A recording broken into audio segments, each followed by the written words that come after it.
Ladies and gentlemen, boys and girls, welcome back to another edition of Sports Side 49. Just the average Joe hanging with some NFL pros, and we're going to talk about all type of topics from the Buccaneers take a thrashing to John Jones, UFC. Well, everybody knows Caleb. We got Mr. Xavier here, both former NFL players, and we're just going to talk about topics from all around. Gentlemen, you are free to say how you feel here. There is no filter on what you want to say. You say how you feel, way you feel it, however, and I'll sit here, sip my drink, and we'll just sit here and have a good conversation. Yes, sir. I'm ready to go. I'm ready to rock, guys. Lots of fun topics today. Thanks for having me. Yep, always. So let's just start with the top. What just came out as we were talking here off air for a while. Tampa Bay Buccaneers take a great ass whooping from the Dallas Cowboys, 31-14 at home. Primetime Buccaneers just seem to can't get it right on primetime television. Gentlemen, your thoughts on the game? I can kick it off because I have a lot of thoughts on the Bucs. As everybody knows, I played for the Buccaneers 4 years, and I'm far enough removed now that I still have love for the Buccaneers. So I enjoy watching them. A lot of my friends play there, those kind of things. When I watch them, I picked the Bucs to win on this show and on the radio show by 10 points because I thought Dallas Cowboys would do Dallas Cowboy things, and I thought the Buccaneers and Brady, would rise to the occasion like he always does. That's what we expect. But the way the season went and the way that game went, I think we have to come to a realization now that it's always hard to see your heroes fall, right? You know, you love your guys. Michael Jordan on the Magic, not the Magic, on the Wizards, didn't look the same as Michael Jordan on the Bulls, right? And I think Tom Brady's in that part of his career. Aaron Rodgers didn't look the same this year as he did when he won 2 MVPs the last 2 years and previously. And so I don't think Tom Brady can elevate those guys anymore. I think he needs situations to be perfect. He missed a lot of throws. He had a red zone turnover. And I think that the Bucs, again, like I've talked to you about before, Byron Leftwich's downfall is the fact that he doesn't feel like he's in the position to check Tom Brady on certain things. Why do the Bucs throw the ball 66 times in a game? 66. He threw 66 passes. I don't want to take 66 pass sets. You're going to lose. Those guys are too good. You want to block Michael Parsons 66 times? Somebody who wants to complain about blocking, go block Michael Parsons 66 times in a row. You can't do it. You can't block Aaron Donald 66 times in a game. You're going to lose. That's dumb. And you don't even attempt to run the ball. I don't care if it's not working. Still do it. So at least you keep the defense honest. But you're sitting there in shotgun.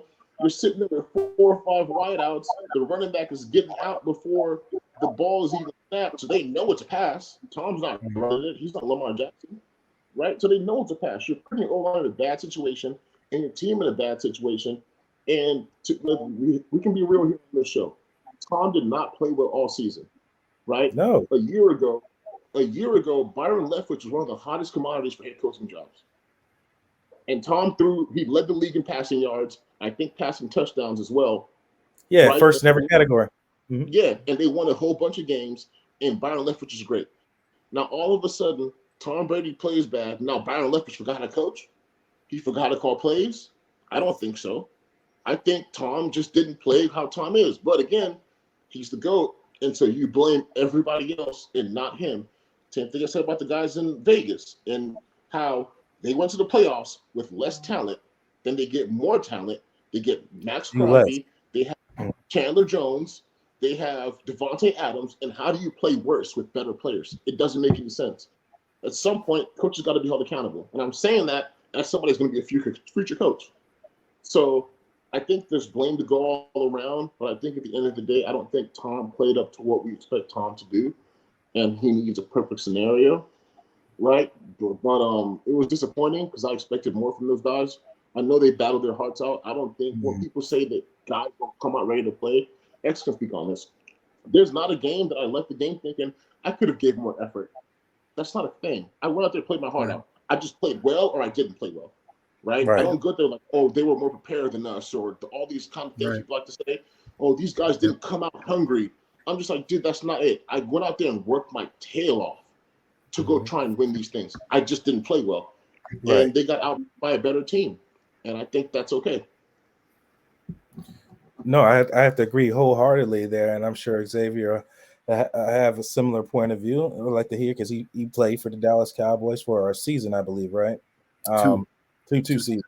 Mm-hmm. Yeah, I was in attendance at that game, especially the first. I knew they were in trouble especially after Dallas went down and scored a touchdown. They missed the extra point, which was interesting. 4 missed extra points in the game is astronomical. We'll talk about that later. They go down. Nice drive. I believe it was a 10-plus play drive on that, getting the red zone. I was actually right in front of me. I saw Tom Brady throw that pick in the back of the end zone.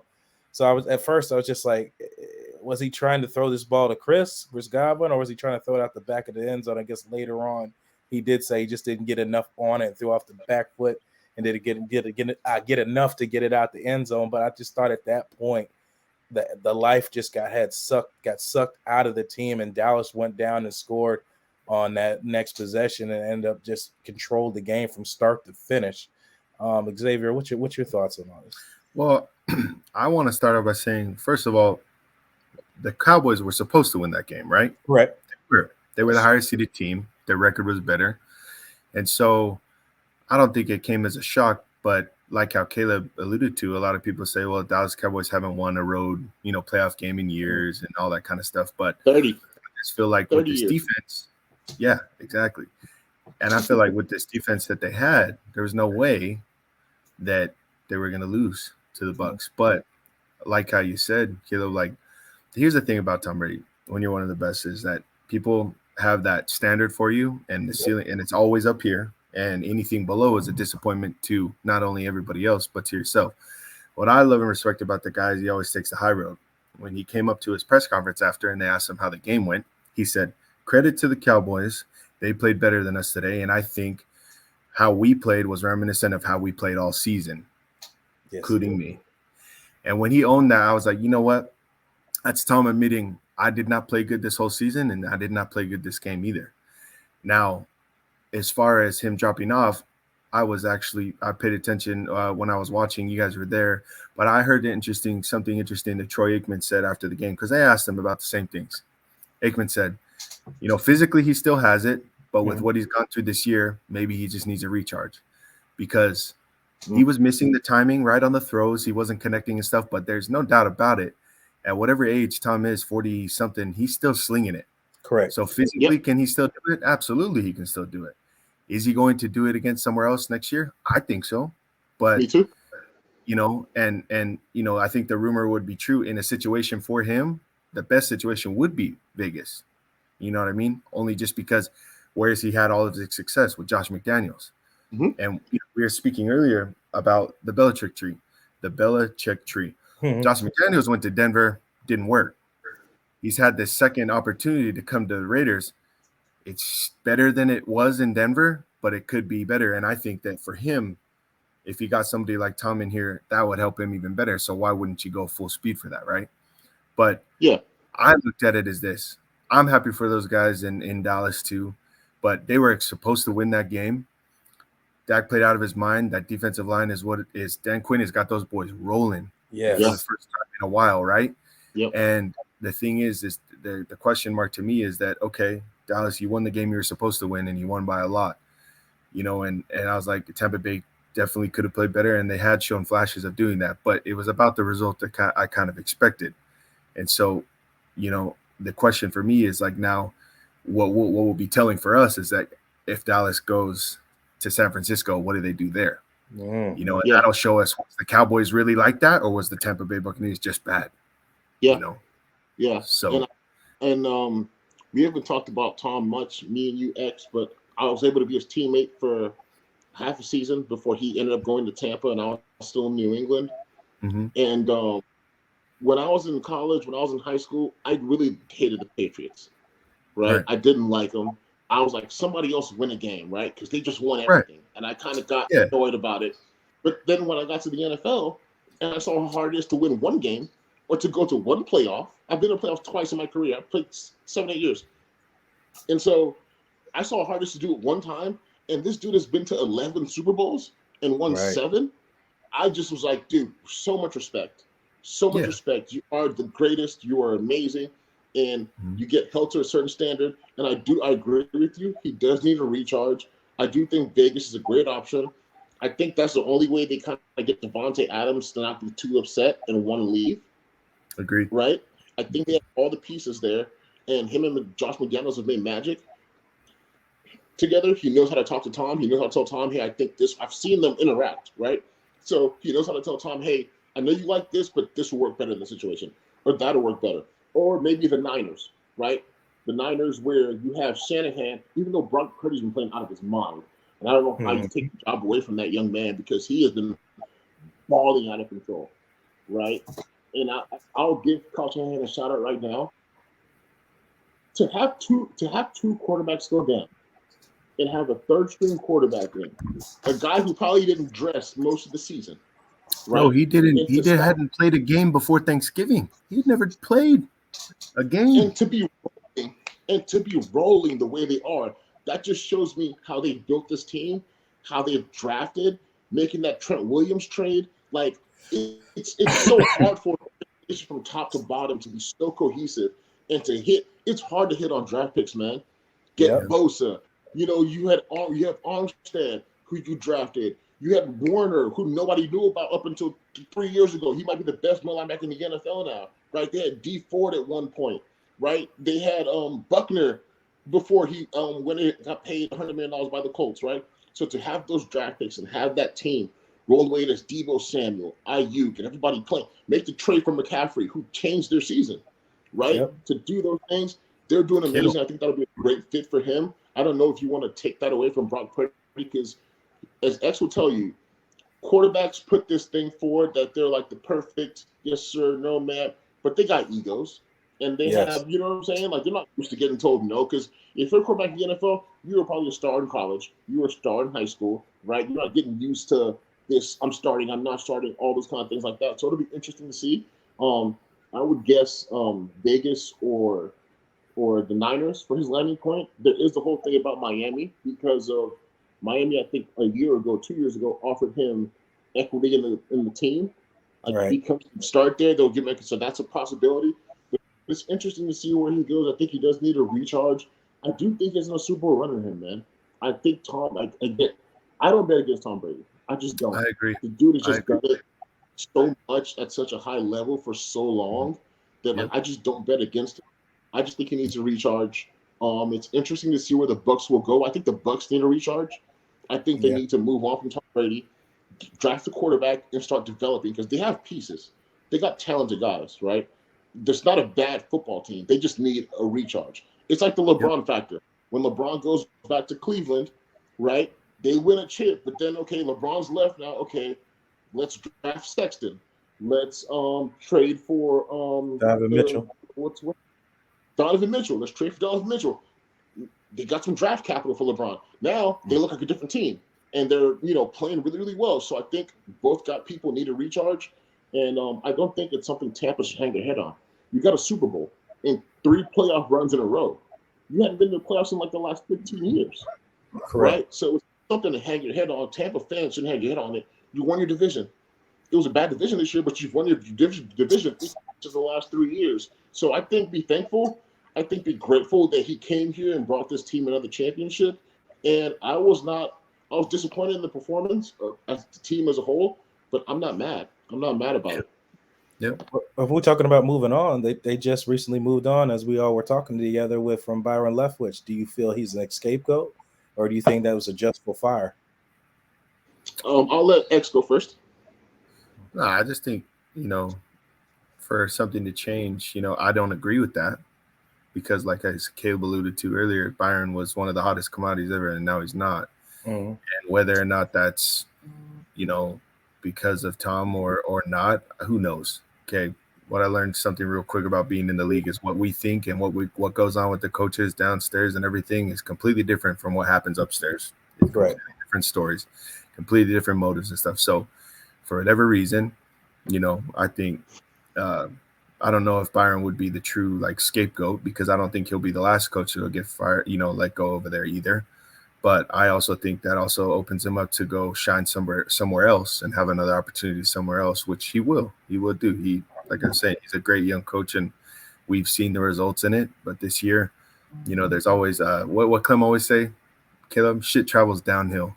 Yeah. So Very true. just sees who it lands on, and just like in the NFL in this business, that's who it landed on. So Yeah. And Yeah. that's one of the first things, and like I said, when I was in college, what Clem, our line coach told us is shit travels downhill. It got to land on somebody, right? And one thing about the league is when things don't go well, you can't keep it the same. You can't, because Tampa fans would lose their mind. At least now you say, okay, well, hey, we fired this guy, offensive performer, what we thought he was, whether it was his fault or not. He gets fired. He gets to move on, do something else. He gets a recharge. Hopefully gets a young quarterback. Maybe he's got guys coming in from the draft, and gets to do more. But somebody's got to be responsible, right? For the fans, because again, it's a business. It's a publicly traded business. People, so you got to do what you got to do, and it's just, it's the cost of doing business. I've been fired. I've been cut, right? Like, it's part of the game. Like, it's just, it is what it is. And so I wish him luck. I think he's a phenomenal mind. Me and him have had some great conversations. And hopefully he gets to a team where he can have a young quarterback that he can mold and kind of grow with. I think that's great for offensive line and coaches. And so I'm excited for him. Yep. And Byron, of course, wasn't the only man getting fired. I know Xavier also, he was drafted by the Houston Texans. Lovie Smith was fired, what I thought was a little, in my opinion, you might have a different opinion, it was a little premature. The Houston Texans were very competitive in some games where they were supposed to be losing by the spread, was like double-digit points in some games, and they actually were in a dogfight actually with the Dallas Cowboys and multiple other teams. Mm-hmm. Do you think the Lovie Smith firing was just? No. I think it was very premature as well. I believe with you too, because they had a one-year coach last year too. And I think that they're going to continue to have that until, because did they fire Caserio, the GM? Yep, they fired him too. Oh. So I think the guy who's calling the shots, internal. I think the guy who's calling the shots up there for the owner, who you might have known him in New England, Caleb. I'm slipping his name right now. He's the one who's really calling the shots for Cal McNair. And so I would say that, just like in other NFL teams, and right now the Texans happen to be the ones, is that that's going to keep happening until they find guys that are their guys. And, again, there's always a scapegoat, but upstairs, especially we see with owners and we see with other GMs and stuff, they fire whoever they want, whenever they want. Absolutely. And because they can, until the owner decides enough's enough, and then he cleans the whole house. But in Houston right now, I wouldn't be shocked if they hired another coach and if they did the same thing next year, got fired again too. But yeah, I agree. I thought, Coach Lovie Smith, this was his opportunity, to be a head coach in the NFL, maybe his last opportunity, and he took it and he did the best that he could, and, got punished for it. So I hope he took all the money I hope he got as much money as he could before he did it, and said, walked out with his head held high. So absolutely. I always wish the best for Loving, especially what he did for that Illinois program before coming back. Illinois, bro, the Bears, Coach Smith is well respected. He's been a head coach for a long time. I don't think, because they did the same thing to Romeo Crennel too. Yep. After Billy O. And Rack been a coach in the NFL forever, boy. You know what I mean? And so it's just interesting because I do think it's internal and it's upstairs, but he who owns the team calls the shots. And so you do whatever you want, whatever with your enterprise. I mean, you guys will have a different perspective. I know you're talking about internal things. Like, I don't know how much you want to say or not. It's, like I said, you're fine here for whatever you want to say, whatever you don't want to say. But I always have this thing that I say: successful teams have two things: consistent coaches and consistent quarterbacks. The changing of the guard every year, every 2 years, I just don't understand what owners and thinking. Like I said, maybe you guys can put more insight on. I just don't understand, even as players, like that you guys keep having these offensive coordinator changes, head coaching changes year after year, and they want you guys to stay fully locked in with all these changes over and over again. I mean, doesn't the owners or anybody just feel that you need to have some type of continuity somewhere at some point, that to keep doing the same?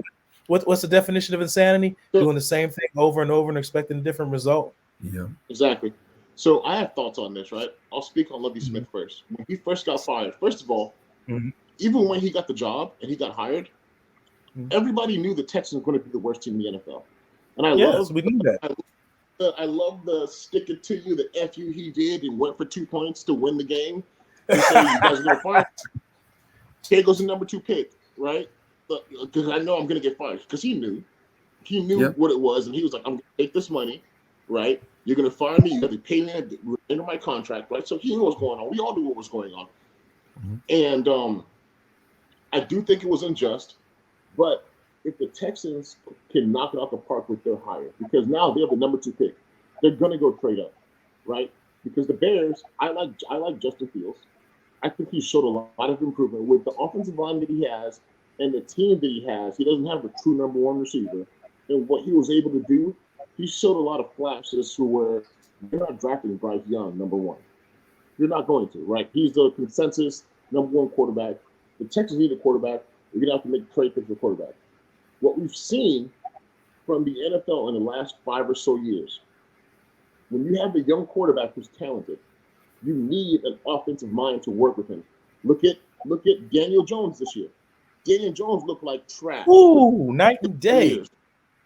Then all of a sudden, Daniel Jones has 300 yards passing, 3 touchdowns, a rushing touchdown, 78 yards. You see it looking like Josh Allen that playoff game. He went from having 13, 14 picks a year to 5. When Josh Allen first got in the league, people forget Josh Allen's first 2 years, everybody was like, this dude's a bust. All he can do is run. He doesn't know how to pass. He's a turnover machine. Brian Dable comes in. Stephon Diggs come in. And then he's MVP. They want to compare him to Patrick Mahomes. They want to do all these things. And then what happens? Brian Dable leaves. He goes to the Giants. And what does Josh Allen do this year? He leads the NFL in total turnovers, right? And his talent is it's unmatched. Like I played for the Bills for a little bit. This dude makes throws, running across his body. So he's just as talented as Patrick Mahomes physically. Up here, Mahomes is at a different level than everybody else. You know how I feel about him. But, like, nailing that coach and quarterback combination is so important. It's so important. That's why the Patriots had their success, right? You saw the transition when Aaron Rodgers, even though they didn't win the Super Bowl, he won back-to-back MVPs with a new coach because they had that combination, right? Tua gets an offensive-minded coach. The record was the same, right? I think the record was the same with Miami from their last coach to this coach. But Tua looked like a different man. You got him another weapon. You showed him the offensive line. Gave him an offensive-minded coach. And for the first 9 weeks of the season, they were saying Tua is leading the MVP conversation. Yes, right? He was. So that's it's a quarterback league right now. It's the quarterback era. I grew up in the running back era when Adrian Peterson was running wild on people, and you needed a star running back, and you needed all those guys, the Eric Dickersons and all that. Now it's the quarterback era. So you better find you an offensive-minded coach. And so I don't like the Texans firing him and kind of scapegoating him because they competed and they played well. But if you're going to get a star quarterback in this draft, which you think you can find, because there's some good guys in this draft, you need a coach who can mentor him and carry him through his career, right? Because that's so important. That coach-quarterback relationship is so important. We saw it live fall apart in Arizona, right? Like when the head coach and the quarterback are beefing and they're cussing at each other. You can see it on TV. You see Mac Jones, how he played with Josh McDaniels. And again, that's why I think, Josh McDaniels is a phenomenal coordinator and a quarterback handler. As a head coach, I have my reservations from what I've seen from him as a head coach. But Mac Jones went to the Pro Bowl a year ago. He won 10 games with a team that I was on that went 7-9 the year before. And he played well as a rookie. He was the best rookie out of the whole class, right? And then this year, he looks like he fell off a cliff.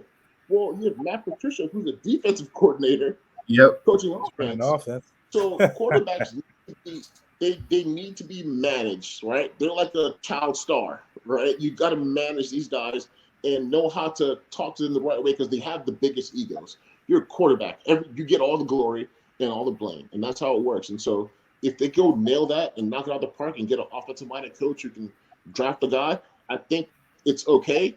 I am mad that Lovie Smith, got fired because he did a great job. But if they go knock it out the park, I think that their franchise can turn around because they got pieces, right? It was dumb for letting D-Hop go, but Laramie Tunsil's going to be a staple there. He's a great left tackle. right? Their right tackle, I forget his name. I think it's Howard. He's a solid player. So Titus Howard. Yep. Yeah. So they got some pieces, right? They got some pieces on that football team. But in this league today, if you don't know your quarterback, you have no chance. You have no chance. And you see it because it's the Patrick Mahomes effect. It's the Joe Burrow effect. The Justin Herbert effect. You can't win games without guys who can make plays like that. The game is too spread out. You can't even hit these guys anymore. You can't even hit them anymore. So the game is so spread out, and quarterbacks are so important. If you don't nail that quarterback-coach combination, look at Trevor Lawrence. In a year, went from oh my God, so happy. I'm so happy for him. Me too, right?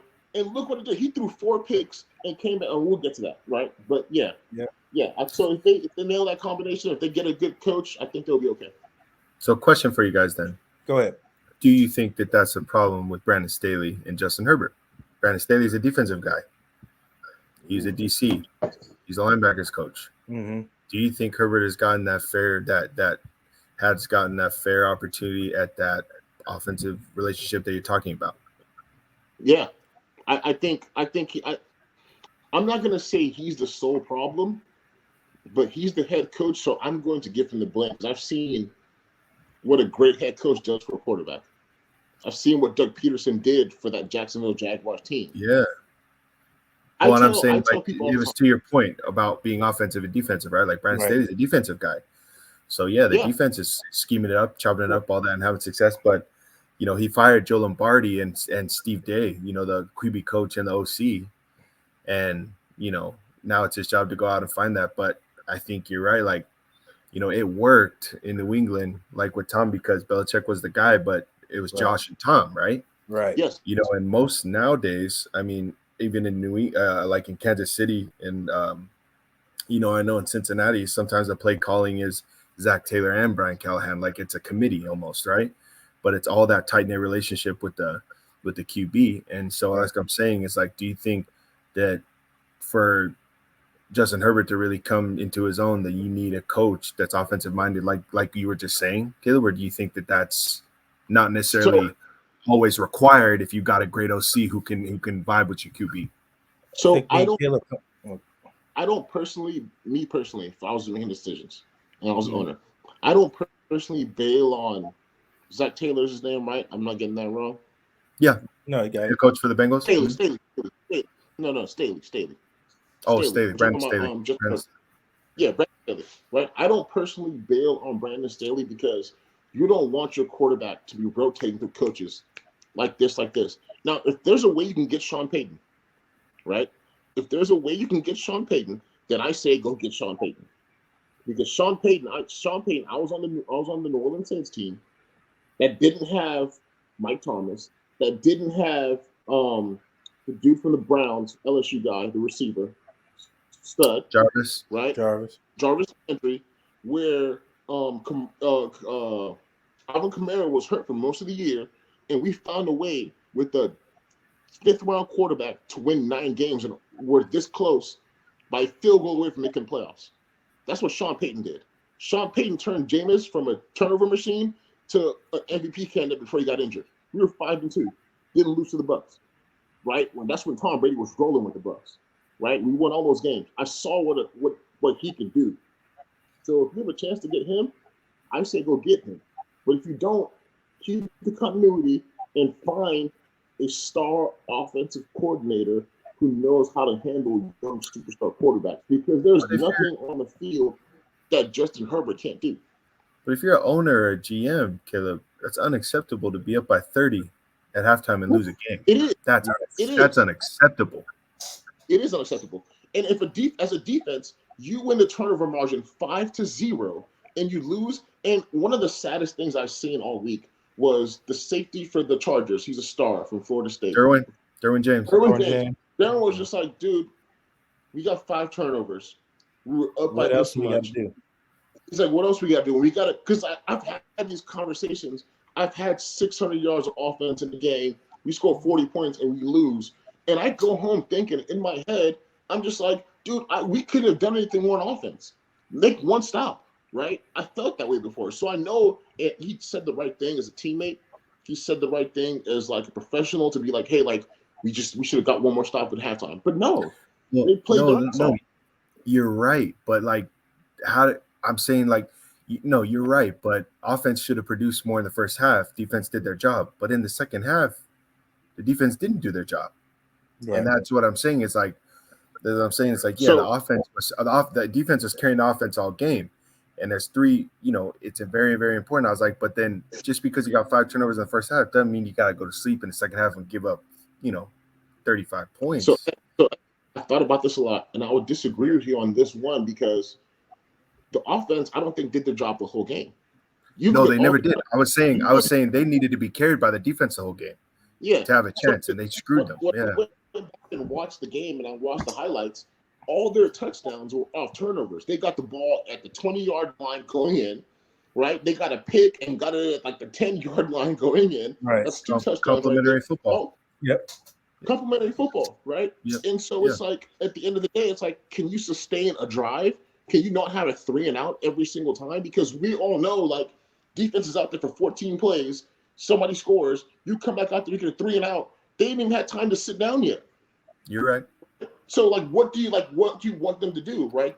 You got to get first downs. You got to drive the ball. And I don't think that they did that the whole game. And if it's on Brandon Staley, it can be on Brandon Staley, right? Because, again, the coach at the Bills, he's a defensive-minded guy. And he's one of the few left, him and Bill Belichick, one of the few left that have success and win games. But what he did that was so good, the coach of the Bills, is he hired Brian Dable. And Brian Dable was a phenomenal offensive line. And so he was able to clear Josh Allen. He says, okay, I will build the culture in this team. I will build the foundation of this team, but you know how to handle quarterbacks. So you're going to sit in here with him all day. You're going to talk to him all day. And that's what Andy Reid does. That's what all these, Sean Payton, Doug Peterson, like, they know how to talk to quarterbacks. That's not my part. I know how to do defense, right?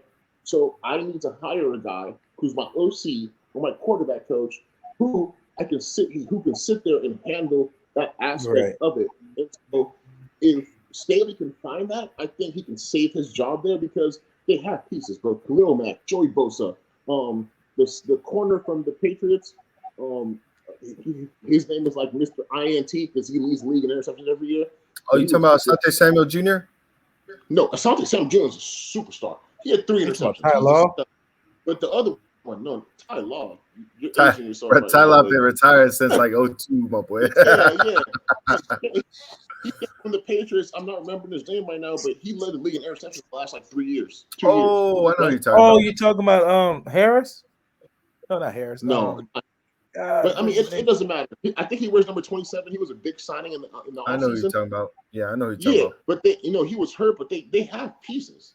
Like, they have pieces, right? It's just you need a quarterback handler in the league today. You have to have it. And so I don't think that he's an enough coach.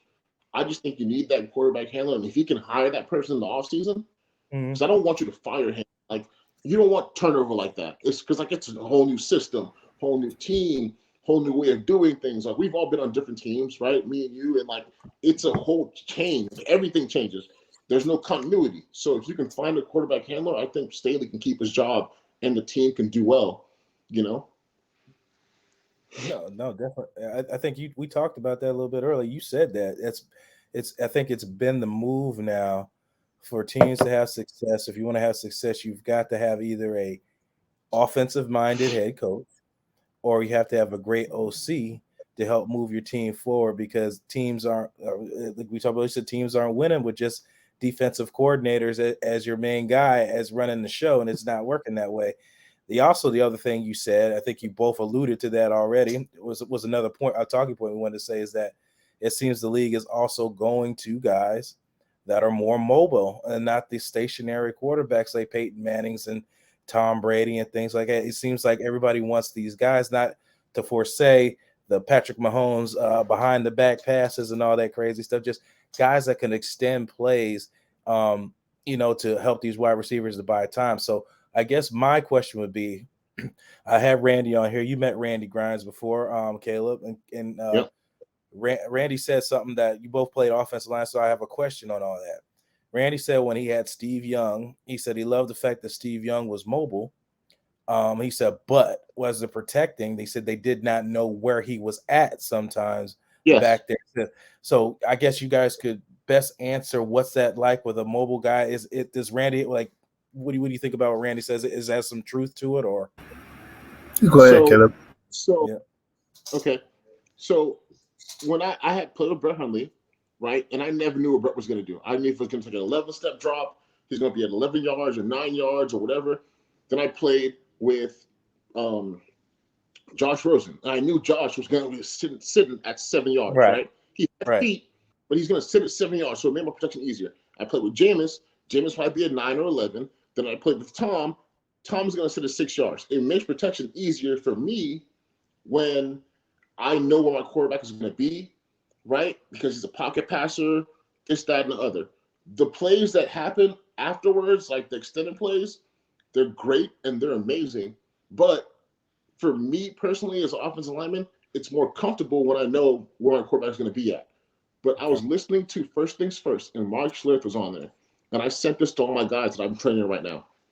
He said something that I think is so true and so impressive and such good insight. He said, the way the NFL is structured now, the minimum salary has gone up to $700,000. Yeah. And the minimum vet salary is around $1 million. And I'm going to explain to you the business and how things work right now. So the NFL, which I'm sure me and X have faced, because I know personally I faced it, I would rather pay a guy who's a young guy $650,000, $700,000 than have to pay me, Caleb Benenoch, who they know can play, who's played $1.5 million. So what happens is when you have injury, this young guy has to come into the game. He's not developed, right? So I've watched so much bad offensive line play in the NFL. Like so much, and I'm sure X has too. And you're sitting there like, how do these guys have a job? I know guys who can really play and protect, and they don't have jobs, right? And yeah, they're cheap, right? They're cheap because you're paying your quarterback $40 million. I don't want to go pay all my offensive linemen $20 million left tackle, $30 million left tackle, 18, 19 million right tackle, and then my backups is making $2 million. They don't want to do that anymore, right? Quarterback money's going up, receiver money's going up. I'm all for it. Everybody get their bread. So they're going younger, but what happens is these young guys aren't developed. And Mark Stewart said, you don't even have time to develop guys anymore. No. When I first got to the NFL and when X first got to the NFL, because he was there before me, we were in there from 6 a.m. to 10 p.m. during camp. Since COVID, guys are, that's real life. And I didn't leave. You get like a 2-hour break in between, 6 a.m. to 10 p.m. You barely have time to study your playbook before you have to sleep, and then the alarm is back on again for the next day. That's how I came in, right? And even before that, they was having 2 and 3 days. Thankfully, I never got to experience that, but that was the real life. That's how you develop great O-linemen. Now, after COVID, you're in there from 8 a.m. to maybe 5:30, 6:30. I used to tell guys, my last 2 years, when I was telling guys, I was like, bro, like, I feel weird leaving the facility this early. I just want to stay just because I'm used to being in here. It's camp. Right. Well, I'll be done. The sun should be down. It should be middle of the night before I get back home, right? But that's how it is. You don't have time to develop guys anymore, right? So you're playing guys who aren't developed because you don't have time to develop it. And then to compensate, you need quarterbacks who can move. The Matt Ryans, those days are over. If you can't move, before dual threat used to be like a knock on quarterbacks. Now if you have no mobility, we can't even draft you. Right. Because we're developing the most important, the most skilled position on the team. Because defensive linemen, I tweeted this and I posted it on my Instagram a few days ago. Defensive linemen are the best athletes on the planet Earth. You will not find a better athlete than Nick Bosa, Joey Bosa. You will not find a better athlete than Myles Garrett. You will not find a better athlete than Aaron Donald. These guys are 280 to 300 something pounds with 6-packs, can jump out the gym. They run 4.4s and 4.5s. I don't care. Imagine LeBron playing defensive end, because that's what it is. Julius Peppers was LeBron playing defensive end, right? So to be able to block those guys, you have to have the proper training and the proper work. And the NFL doesn't allow that anymore because of all the progress they've made and whatever. So your quarterbacks now have to compensate with being able to move. And I think that's what's going on. And I think he hit the nail on the head. What are your thoughts, X? And that's a great point, and I had never really thought about it that way. But it's true because I just remember, even when we were in high school, like um, Cam Newton, like there's all the different QBs. If you liked to run, then it was a knock on you, right? But what was crazy is even evident, even this past weekend when the Giants beat the Vikings. Boy, Daniel Jones not only can move, that boy can move well, right? And Yeah. like seeing that and all that, it's just kind of like you're right, like because maybe and it like in on some places because O-line play has gone down, then they want quarterbacks who can move around more, right? But it's so interesting you say that because man, when I was in Houston, we played with a bunch of different quarterbacks. There was no stability there for 3 years until D4 came in, and D4 was making amazing plays and stuff. But yeah, he was holding on the ball too much, and I think it makes it harder on offensive linemen, but you'd rather have a play extend and a quarterback who would do that than a quarterback who won't move and just kind of sit there. Now, does it make protection easier when you know where they're at? Absolutely, Caleb. Absolutely. I agree. If I know where my quarterback's at, and I know especially as a tackle, you know where you level and you know when the rush is going to start, leveling off his rush, easy, right? And when I say easy, it's relative when we say that, right? Easy. Yeah, relative, exactly. Yeah. Hard to block because I don't care what anybody says. Trying to block a defensive lineman with an unnatural movement, moving backwards, is not easy. It'll never be easy. Cornerbacks and tackles, cornerbacks and offensive linemen have the hardest jobs. Corner and O-line. And doctors. It's Right. not even close. Yep. I got to move backwards as fast as somebody's moving forwards. It's so crazy, right? No, the science behind it just doesn't make sense to me. Right. But I also think this. I think, with that being said, having a quarterback who can move and extend plays like that, because here's the thing. When Deshaun got there, yeah, he was making spectacular plays. Did we give up more sacks? Absolutely. Was it more stressful on us? We didn't know where he was? Absolutely. Same with Joe Burrow's first year. We were in Cincy. Joe Burrow would extend these plays, and he would make hells of plays. Like Joe, to me, after playing with him, Joe is special. He's one of the best. Will end up being one of the best ever. But the way he holds onto those balls, and not only hold on to them, the way he takes these hits, and when I say game faces them, like gets up, nothing. You know what I mean? Hold on. Dude, can I tell you something? I've been, again, me and Blake have been working together for a little bit now, probably 2 months. I came on here every single time, and I say, again, I always exclude Aaron Rodgers and Tom Brady, and they're the elder statesmen, right? They've earned their respect. Yeah, it's different class. Yeah. I don't even like. It's the same way you talk about top 5 rappers. You're not putting Jay-Z and Drake in there anymore. No. Right? You threw Drew Brees in there too, right? You played with Drew, right? Or no? I didn't play with Drew. I was there after Drew retired. I was in Tampa. I was in New Orleans when Drew retired. Okay, I got you. I was just curious because I've heard the same thing about him. Yeah, about Drew, right? So like those guys are elder statesmen. I only say Tom and Aaron because they're still playing. So when I talk about my top 5 quarterbacks, I think Patrick Mahomes is here. There's a gap because he's going to win 2 MVPs. This is going to be second MVP. He's been in 2 Super Bowls. I believe he'll go to a third this year, right? If they keep doing what they're doing. And then after that, I say Joe Burrow is the next guy. Like, dude, I watch this guy, and I'm so impressed with him. His leadership level. He took a dumpster fire of an organization, and you can talk about. I've heard stories about Cincinnati and how cheap they are. They don't want to spend money. All these things, like they're making guys pay for gloves and cleats, all type of crazy stuff. And he got there. This team was a dumpster fire, and his first full year being healthy, starting, they go to a Super Bowl. He's beat Pat Mahomes 3 times. Nobody else has done that. Not even Tom. Pat and Tom are tied 2-2 in games. He's beat him 3 times.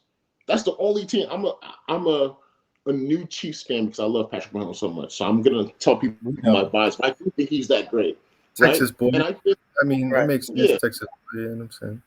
Yeah. So so I got Patrick Mahomes. There's a little bit of a gap, but it's a close gap because Joe Burrow is right there. And then I got Lamar Jackson and then Josh Allen. Lamar has won an MVP as a 22-year-old. Right? But people, because of his playing style, like to say that he is not this or this. And when you watch Josh Allen, I think Josh Allen and Justin Herbert are so similar. Because when you watch them, they are big. They're both 6'5". They're both 230, 245. They can run. They can truck people. They can throw the ball across their body.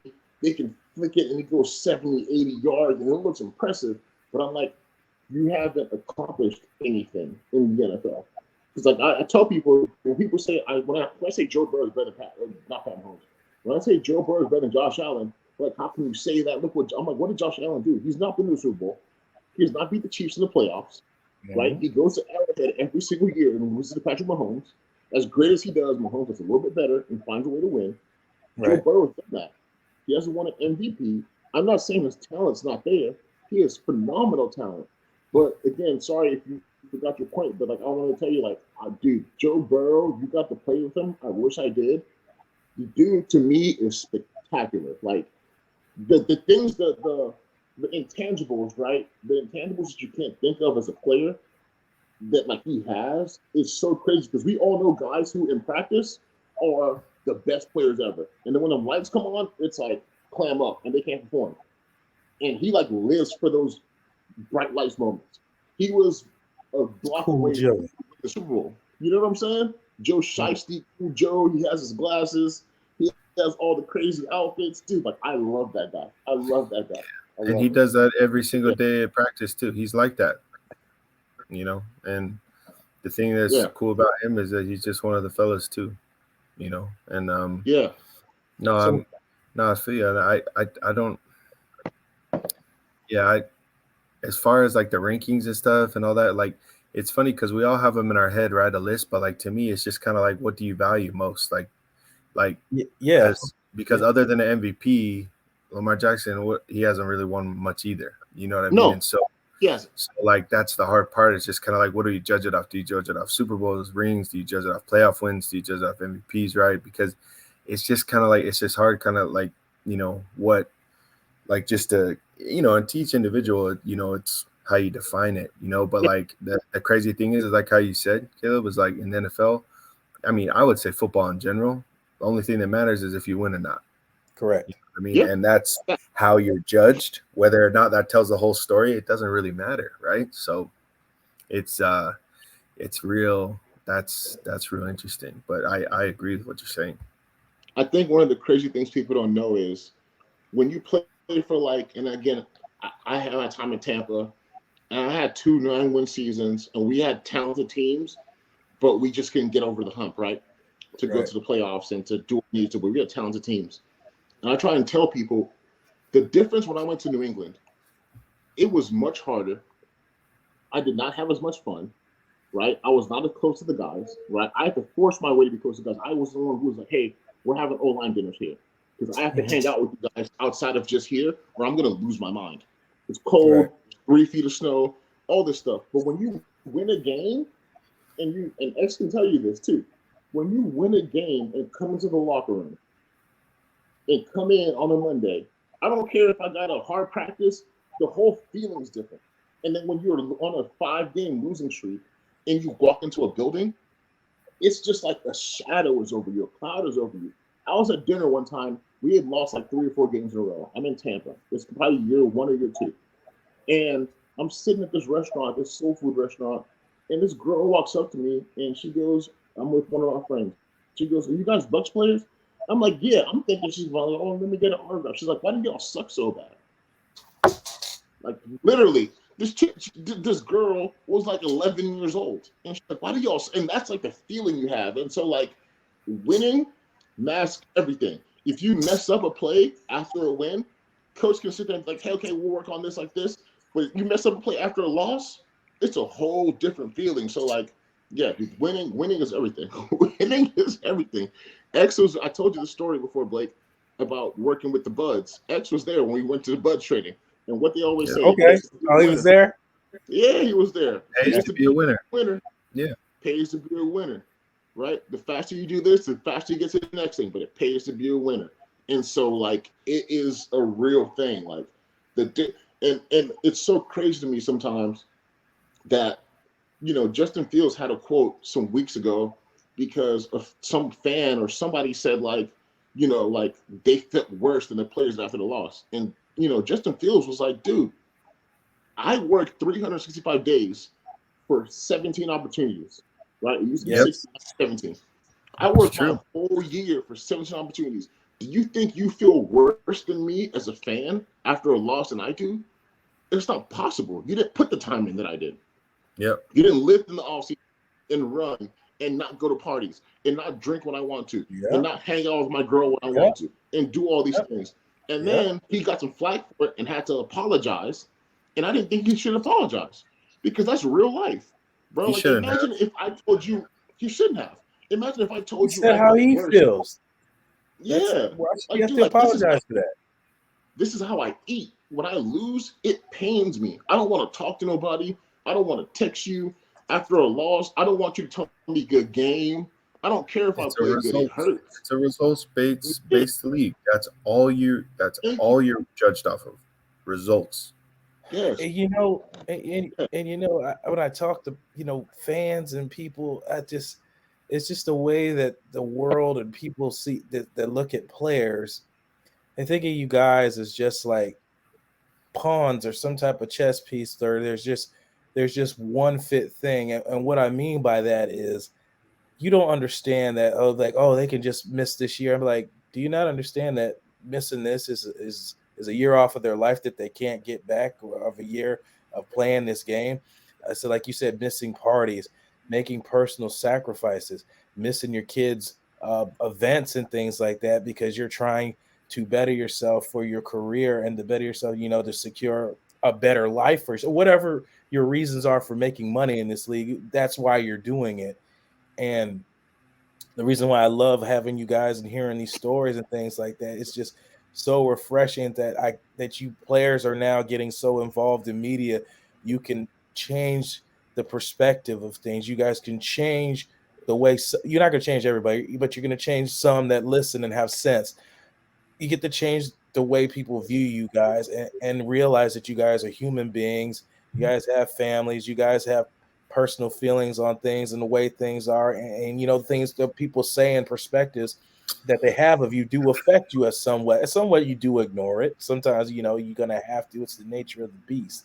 But, it's just refreshing to hear that you guys are expressing that you guys are human and you feel these things. You don't feel worse to you guys when you play bad than a fan when you play bad and you lose a game or you gave up the big play. How do you think that guard felt in the Super Bowl with the Bengals that he gave up the sack to Aaron Donald and Jamar Chase is wide open down the sideline? How do you think that guy feels? Q, yeah. You know what I'm saying? Dude, he probably thought about that for weeks. For weeks, bro. And I tell people there's a reason you see all the coaches and you see divorce happens and you see Tom Brady going through a divorce and it's like he has a perfect life. But divorce happens because you're so committed to everybody. This thing. Yeah. We're so it does, but I'm saying like you're so hardwired to be like, I gotta go. I gotta dedicate myself to this because the only way to last this league is literally to dedicate your whole life to this. Which is why when I see guys like Ryan Fitzpatrick and other people who have great family lives and things like that, I'm just like, dude, like you know how to balance things because to be great, to play 10, 15 years, 16 years, Tom Brady's on year 21 now, right? To do that, there's a give and take. And you have to have a family that understands, like, hey, like nobody wants to be second. Yeah, but my life revolves around this. I have to go train. I have to go get treatment. Right? X has been married. X has kids. He knows, right? Like, and we didn't even talk about rehab and an injury. Think about how that takes a toll on you. Andrew Luck shined the light on that. Exactly. So people, I was almost in tears watching that press conference. Yeah, people almost don't realize that, like, dude, like, you just see me on Sundays, but I still have a family. I still have life, and I'm so committed to this one thing because. Most people don't imagine waking up for your job at 5:30 in the morning. I have to go lift first. Then I got to go to do all my meetings, all my work I have to do, all my, Zoom calls, whatever it is. And then afterwards, go to practice. And then afterwards, go revisit everything that I did that day so I can get better for the next day. It's a crazy, crazy lifestyle. And it's such a small window. And so you see all these things. And like, I love the fact that X is here. I'm so thankful. I love the fact that players are getting more into media, so you can hear, like, dude, like it's not a 1 day a week thing. my first NFL game I ever went to, I went to a Texans game in Texas. They were playing the Raiders. And my big homie was a Raiders fan. And I'm sitting there, we're in the nosebleeds, right? He bought the tickets. I was probably like 15 years old. And he buys the tickets, and we're sitting up there. And I think the Texans are losing the game.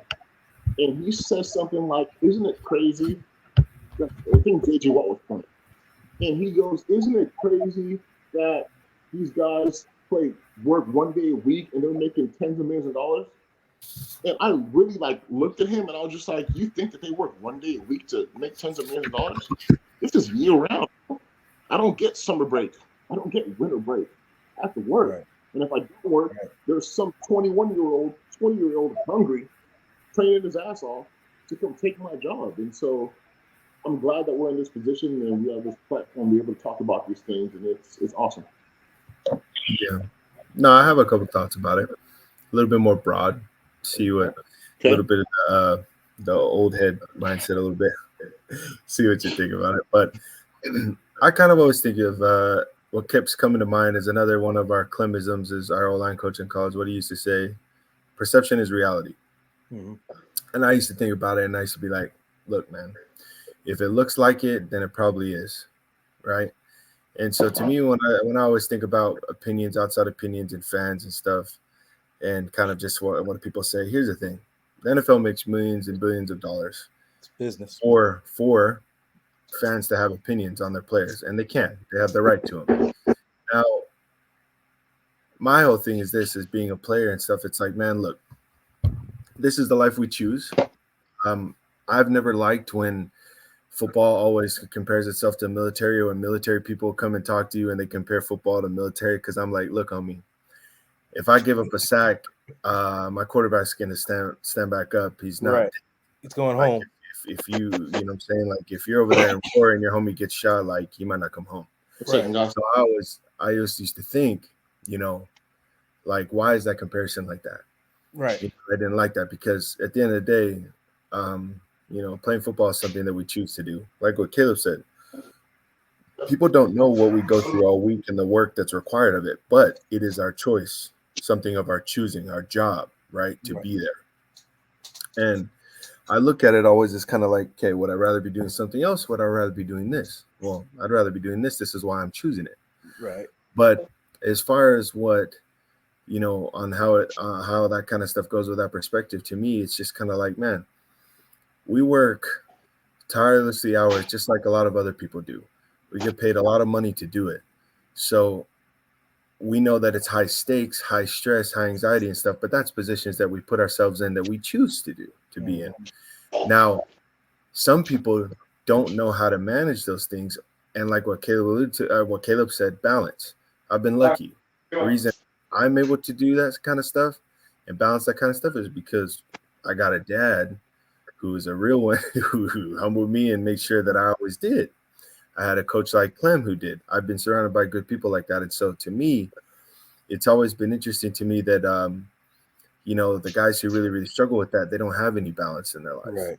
And the problem is that not only is there a lot of these guys that don't have balance, but when they are subject to the criticism and they are subject to, all the hate and stuff, they either react, they go like they turn into what do you call it? They turn like they get into their shells and they disappear, right? Or they come out angry, right? And so I've always thought, man, when you can target in these platforms like how we talk about in media, when you can hear different perspectives of different professional athletes and see the human being in them and talk about them, you could be like, man, these are all real life problems that we all have. They're still first world problems that we have. Yes. But they're real life problems that we have. And it's like, oh, he's just like me. He's just like me. That person's just like me. And I think that's the perception of reality, is that you don't know how many people, and Caleb, I'm sure you've come across this too. You meet a regular person somewhere and you talk to them, they find out you play in the pro, and they're like, oh man, you're actually, you know what, you're really cool. Hey man, you're a really nice guy for a professional athlete. All the time. Or hey, you're it's like you had to earn this straight for him to say that you were all right. Right. And in my head, I'm like, in my head, I was just kind of like, I don't know what you perceive professional athletes as being, but if you just watch the TV, I was like, then that's too bad, because, again, and people always think, again, that And I'll give you the best example of that. Okay, when I went to Dallas, the media loved to talk about Dak and Zeke, right? Mm-hmm. Like, Dez had just left. There's always something coming in and out of Dallas, right? Right. Well, I get to Dallas. I don't know anything about these guys. I heard stories about Zeke at State. I heard about stuff. I hear about Dak. I'd run through walls for the both of those guys. Those two dudes are some of the best teammates I've ever had. Family men, love their families, all this kind of stuff. But because they are the running back and the quarterback for the Dallas Cowboys, right, whatever they say pretty much on the media, whatever they say, whatever they're seeing, the shoe fits. I remember somebody made a big deal about a video of Zeke walking past somebody at training camp, not signing their kid's thing.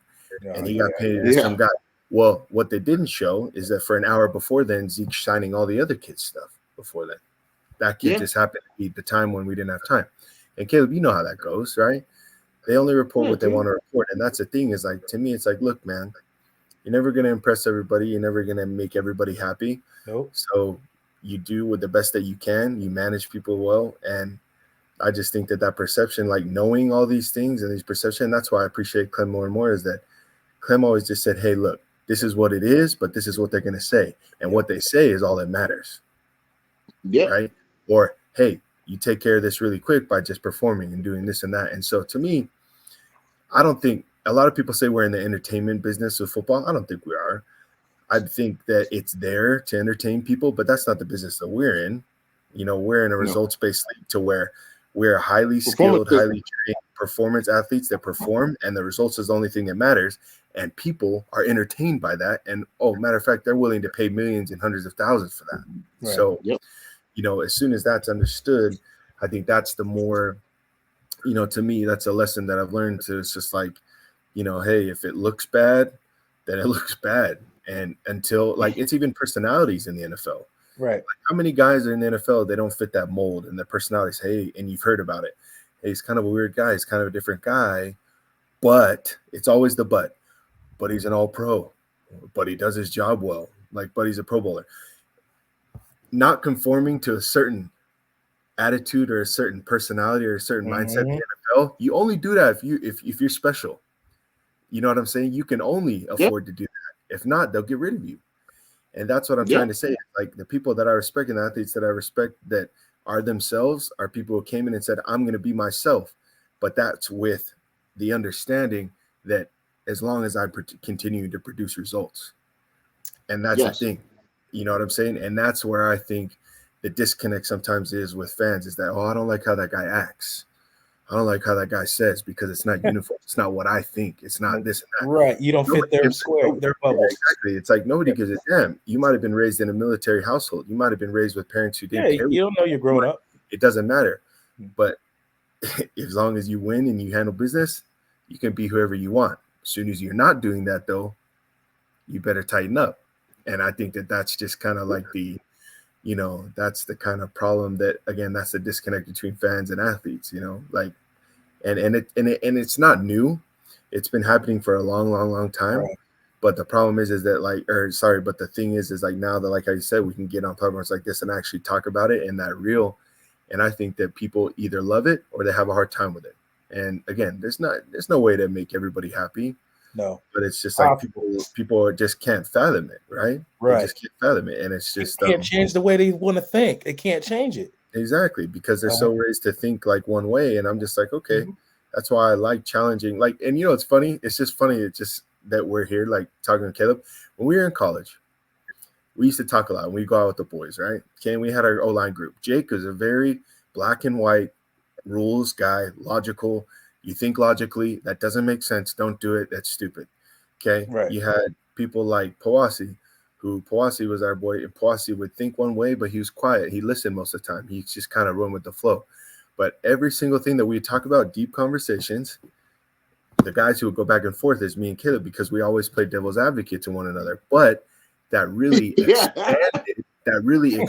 No, for me, it really helped me and expand me of being hey, man, there's different ways to think about it. Even if you don't agree, learn true empathy, learn true sympathy, and look at people's point of views. And I think now that we're as athletes and we're able to play devil's advocate for a regular person, I think more people are being challenged to like understand that and be like, hey man, professional athletes have a job to do just like you do at work. And if you don't get your job done, I was like, then you're not going to have that job for very long. Right. But I just think, again, there's a certain way there. The problem is that everybody has a certain way that they want to do things. And a lot of coaches too. Caleb's getting into coaching. A lot of coaches, to me, the best coaches, and just like how you said, Caleb, these coaches say, how can I build my offense around this talent? But the coaching for so long was, you need to fit into my system. Mm-hmm. You need to do what I need to do because it's proven and I'm right. But then you got guys like Mike McDaniel and all these people, like you said, coming in and be like, bro, this kid is nice. How can I take this kid and build around him? And I think that with a lot of the younger coaches and the younger generation and these guys like Deshaun McVay's like having success, early, and all these guys coming in is because they're doing that.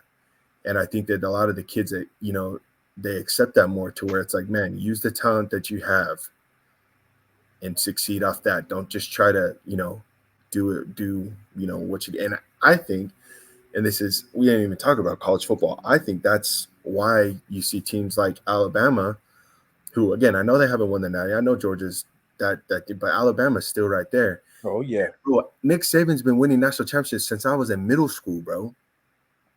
Yeah. And he still does it. And how does he still do it? Because he surrounds himself with the coaches. He evolves, and he takes these kids and he produces the exact same results now. Yep. And it's just like the only way that you, as a coach, last and have success is evolving with the kids around you and using that talent and knowing how to get through to these young G's. And I think that that's amazing, and that's only going to continue helping the game. Yeah. Dude, rarely am I left speechless because, as Blake knows, and I love when I'm passionate about something. I love to talk. Yes, everything you said, I do. When I'm passionate, if I don't care, I won't say anything. When I'm passionate, I'll talk my ass off. Right? You were 100% on everything. Yes, I think the Nick Saban point.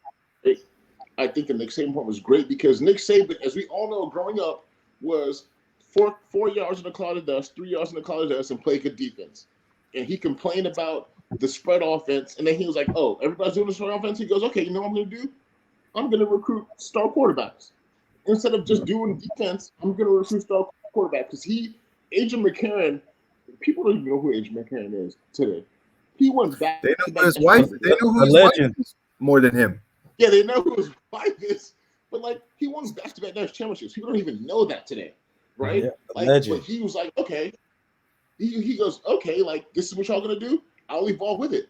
This is how I think, but I'm in the winning business. Like we talked about earlier, I'm in the performance business. So whatever I gotta do to perform, however I gotta change to perform, I'll go hire Lane Kiffin, right? I'll go hire Bill O'Brien. Sure I'm did. gonna go do so we can keep progressing these things, and I'll be in the mix. Yeah, people don't understand how hard it is to win and to be successful at any kind of business. And he's done it for so long. So that was a phenomenal point, bro. And I agree with everything you said. I have nothing to add to that because you knocked it out the park. But I want to talk about Bengals, Ravens. Me and him had our picks. I think I went 5-2 this weekend. Blake, am I wrong? Or 4-2? Yeah. No, it's 5-2. That's pretty good. Okay, I was wrong about that's pretty great. Yeah.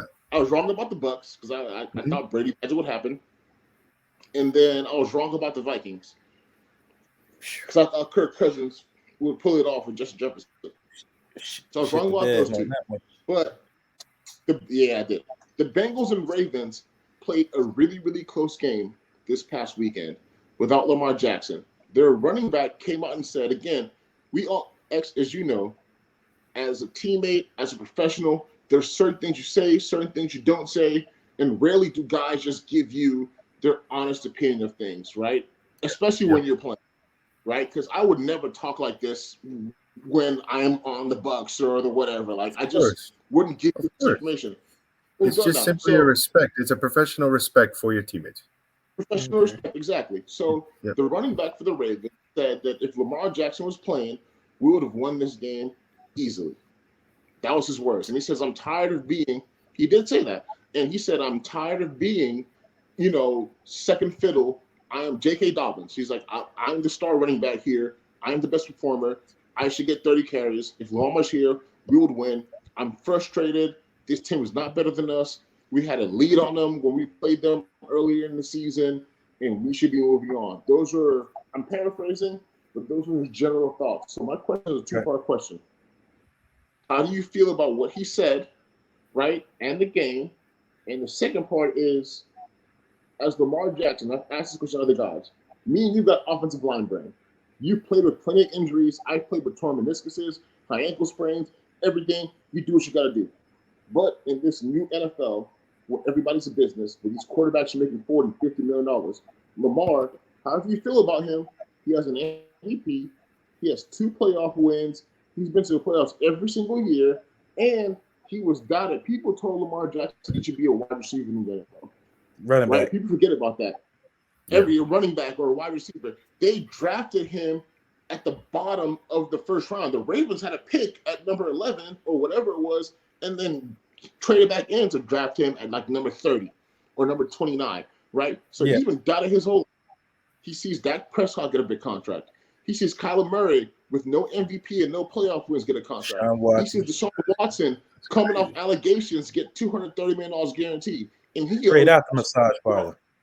Straight off the massage parlor. He goes, y'all need to pay me and respect me. And then he sees they trade for Roquan Smith, who's a stud, right? He's a stud player. I was his host at UCLA. People don't even know. Roquan Smith is a stud, Georgia kid. They trade for him, then they pay him $100 million. And you're telling me you want to franchise tag me? So how do you feel as Lamar Jackson X, and how do you feel about J.K. Dobbins' comments? Well, here's the thing. It's not what you said, JK, it's how you said it.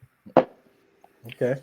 And my whole thing is this. It's like how you said, there's that level. I think that when I heard that he was coming from a place of emotion, they just lost a crucial playoff game, right? And had Lamar Jackson played, it would have been a different game. Absolutely. However, what I'm going to say too is, and this is, I think, is something that doesn't always get talked about, is that we saw it with the Bills and the Miami Dolphins game, okay? Tua didn't even play. It was a backup. Yes. And the Dolphins still almost had a chance to win that game. Mm-hmm. You know, you can say what you want about poor game management, but the fact of the matter is that to play a team in your division for the 3rd time in 1 year, I don't know. I don't care who it is. It's hard to beat. So I knew for the 3rd time with the Bengals playing the Ravens that I personally thought that the Bengals were going to win, especially when Lamar wasn't playing. But I knew it'd be a tight game just because it's a division game. It's a playoff division game. Honestly, I think with the Giants beating the brakes out the Vikings like that, I think the Eagles are worried because they've swept the Giants twice. But to beat the Giants the 3rd time when they're rolling, the Eagles are thinking like, bro, like we got some angry Giants coming in here and they know us. You know what I mean? But you know, I do think Lamar Jackson does make a difference in that game, Caleb. I don't know what the result would have been. It might have been. But I do know that, like, you know, again, Dobbins is passionate. Dobbins just wants to play. Dobbins wants to win. I think that was a little bit of emotion getting to him. But I'm not going to say that he was wrong, you know, because, you know, with what he was saying, you know, it does throw some shade at Huntley because Huntley's out there just trying to do his best. And he couldn't get it done. And so to me, as a teammate, I wouldn't have appreciated that. But I'm also like, for me, outside looking in, not being his teammate, I'm just like, man, Dobbins is frustrated. Dobbins wanted the ball. And I don't know anyone who would have, you know, who didn't, you know, want to win that game on the Ravens because, again, especially against a division team, a divisional rival. And so what was that answer both a part of your questions or what was the other part?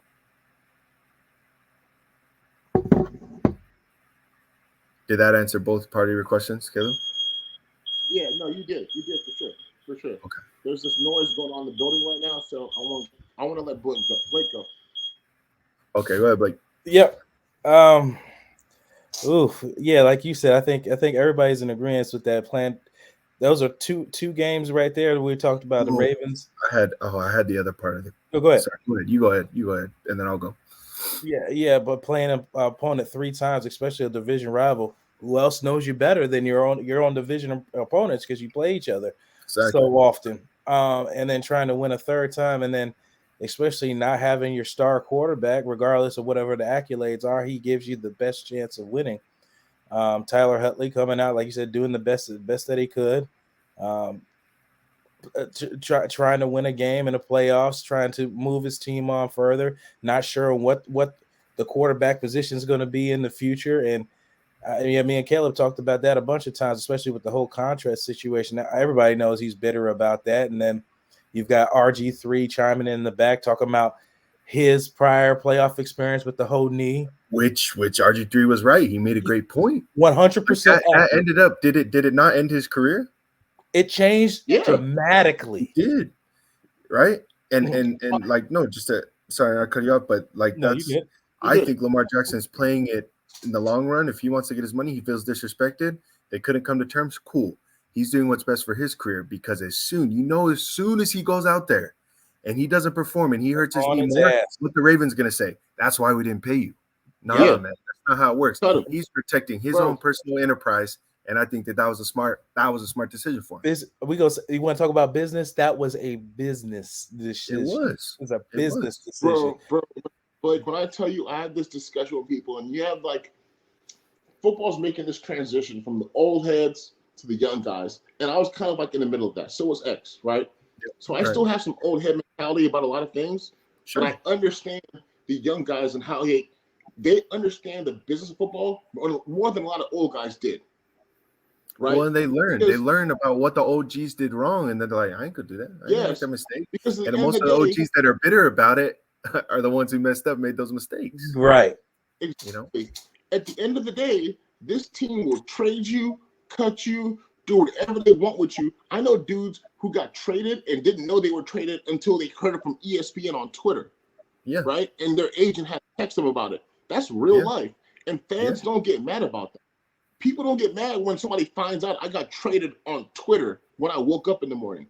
But if I demand a trade, now I'm the bad guy. Now I'm wrong. So I'm all about these dudes, bro. Get your money, bro. Like, get your money. If I was Lamar, I would feel disrespected.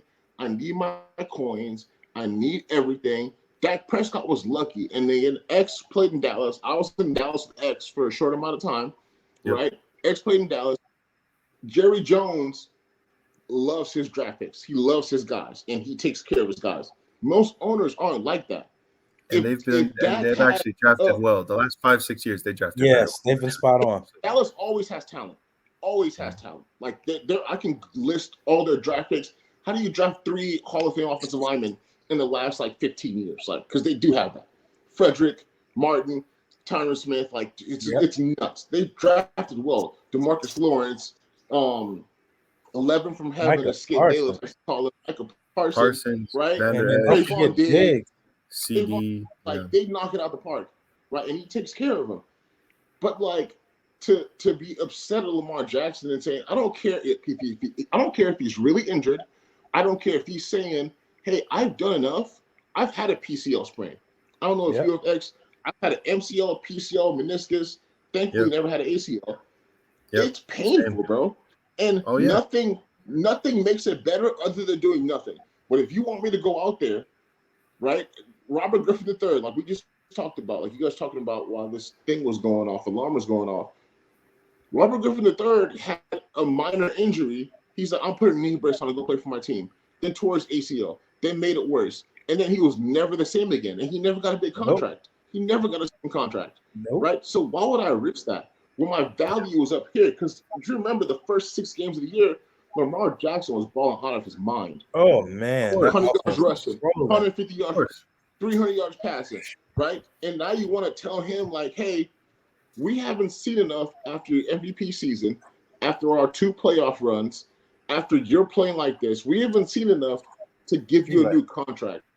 But, hey, if you come back early, But we don't want you to. We don't want you to go anywhere else either. We still want you to. Right. That part. Anywhere else. We can't let you go anywhere else. Nah, dog. You gotta stay right here. Dude, it's crazy. And I listen, like I said, I got O-line brain because I will play through anything. That's just how I'm hot-wired, right?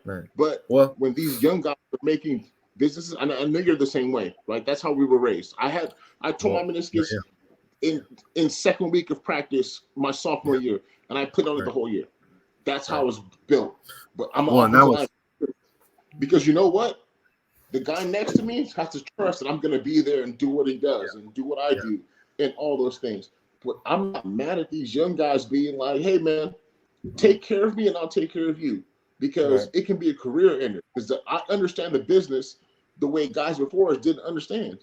And that's the reality of it. It's still a business. It's still a business. I think the mindset. I think the mindset you're talking about. It's like everybody. It's even though it's a business, you have that part. And I'm saying way with you guys. I said you have the love of the game, and you want to be there for your brothers. You want to get out there and play. But now you have to think, if I do that, I'm going to lose money. The whole purpose of why I'm risking my body. So now my mindset has got to. I would call it old. I know you say old brain and old school thinking. I just call it evolving with the times. Right. That's what I'm just calling it. I'm gonna call it evolving with the times, because, like you said, the team, the business will get rid of your ass if you ain't performing in a heartbeat, or underpay you for what you feel you're worth because you're banged up. So why can't you flip the script? I'll add a point to that though. Okay, a little nuance there. You're both correct, but I'll add even something more. Okay. Something I learned the hard way when I was in Houston.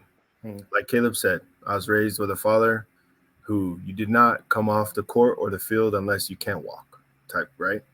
And your whole life, for your whole life growing up, oh yeah, my pops, he's a noose, so like, and so growing up, it was always stay on the field, right? You don't ever come out. Even in college, right? Clem asked me to slide out whatever on my knee or whatever, like I would do it because I knew I could still get the job done. Fast forward to the NFL. I try to play hurt in Houston. I'm worried because I'm the first. I'm a high draft pick, high expectation, all that kind of stuff. Coach is like, can you play? Can you play tough it out? Yeah, I could play, but can I perform? To me, there's a difference between playing and performing. What I've learned over my long career in the NFL is that you only play through injury if you can still perform and put it on the tape that you are performing, doing your job. Yes. If you are just trying to prove how tough you are and you're just throwing it out there, let me be real, keep it real. Please, bro. Caleb knows this. I could be your coach. I could tell you, hey, man, I need you. I need you this game, man. I really, really need you. Can you do it? Yeah, coach, I could do it. All right, bet. And be like, okay, I'm proud of you. Hell, we win the game. We might lose the game. We might win the game. And come up to you, hey, man, I appreciate you, toughing me through that. But as soon as we go upstairs and watch the film, man, he played terrible. I don't know what's wrong with him. He said he was good to go. Let me tell you, man, that is reality. And when I try to tell people this, there are certain injuries and things, especially as O-linemen, that we can play through as long as you can still drop, block, and do your job and all that kind of stuff. But as I learned the hard way and how we see guys constantly all the time, you trying to prove how tough you are. Son, you're not going to play. You're not going to be in the NFL if you're not tough. That's been established already. Right. Yes. What is established is that as long as you can still perform at a high level while you're hurt, that's fine. But if you cannot, and it's affecting your money, it's affecting your film, then don't do it. And you got to be brave enough to do it. And I've seen guys who say, hey, I'm not going to do it. I'm not ready. I'm not right. And coaches be like, all right, cool. Screw you. We'll cut you. Go somewhere else and ball. Yeah. Because they are healthy. And it's the guys who aren't intimidated or the guys who are confident in their ability to know, look, man, I'm not going to let these coaches get to me in my head. I'm not going to let these people pressure me because I know as soon as you turn on the tape, I'm like that. Yep. And I've shown that I'm like that. And Lamar Jackson knows his worth. Yeah. And so that's where I'm saying it's the work. You know what I'm saying? He knows his worth and he's no fool. And so he's got his agent and he's sitting back and they're like, listen, man, you go out there and play hurt. It's just going to add more fuel to the fire of them not wanting to pay you. So what you have put on tape, you deserve to be paid. And we'll get it done. Whether it's here or somewhere else, we'll get it done. And I think that was my biggest transition, Caleb, coming out of college and getting that mindset because, bro, it's not easy to shake. You play through anything. No. You just play. Well, in college and high school, if you can still do your job or do 80% of the job, usually that gets the job done. In the pros, that don't get the job done. Yeah. So I got two quick stories for you. I want to get to our next topic and get to UFC because a lot of big news in UFC. But my rookie year in the NFL, so I leave college early as a junior, right? Same junior crew. You heard? Yeah, junior crew. You from 3 and out, right? Three So and I out. leave college. That's what Clemmy said. 3 and out. 3 and out, right? So I leave college as a junior. I get drafted. I go to Tampa. The laws and the rules at the time in the NFL was if you haven't graduated, they send you back to school to go finish your graduation and graduate class because they want guys to get their degree. Right? Mm-hmm. That's how the NFL handle things.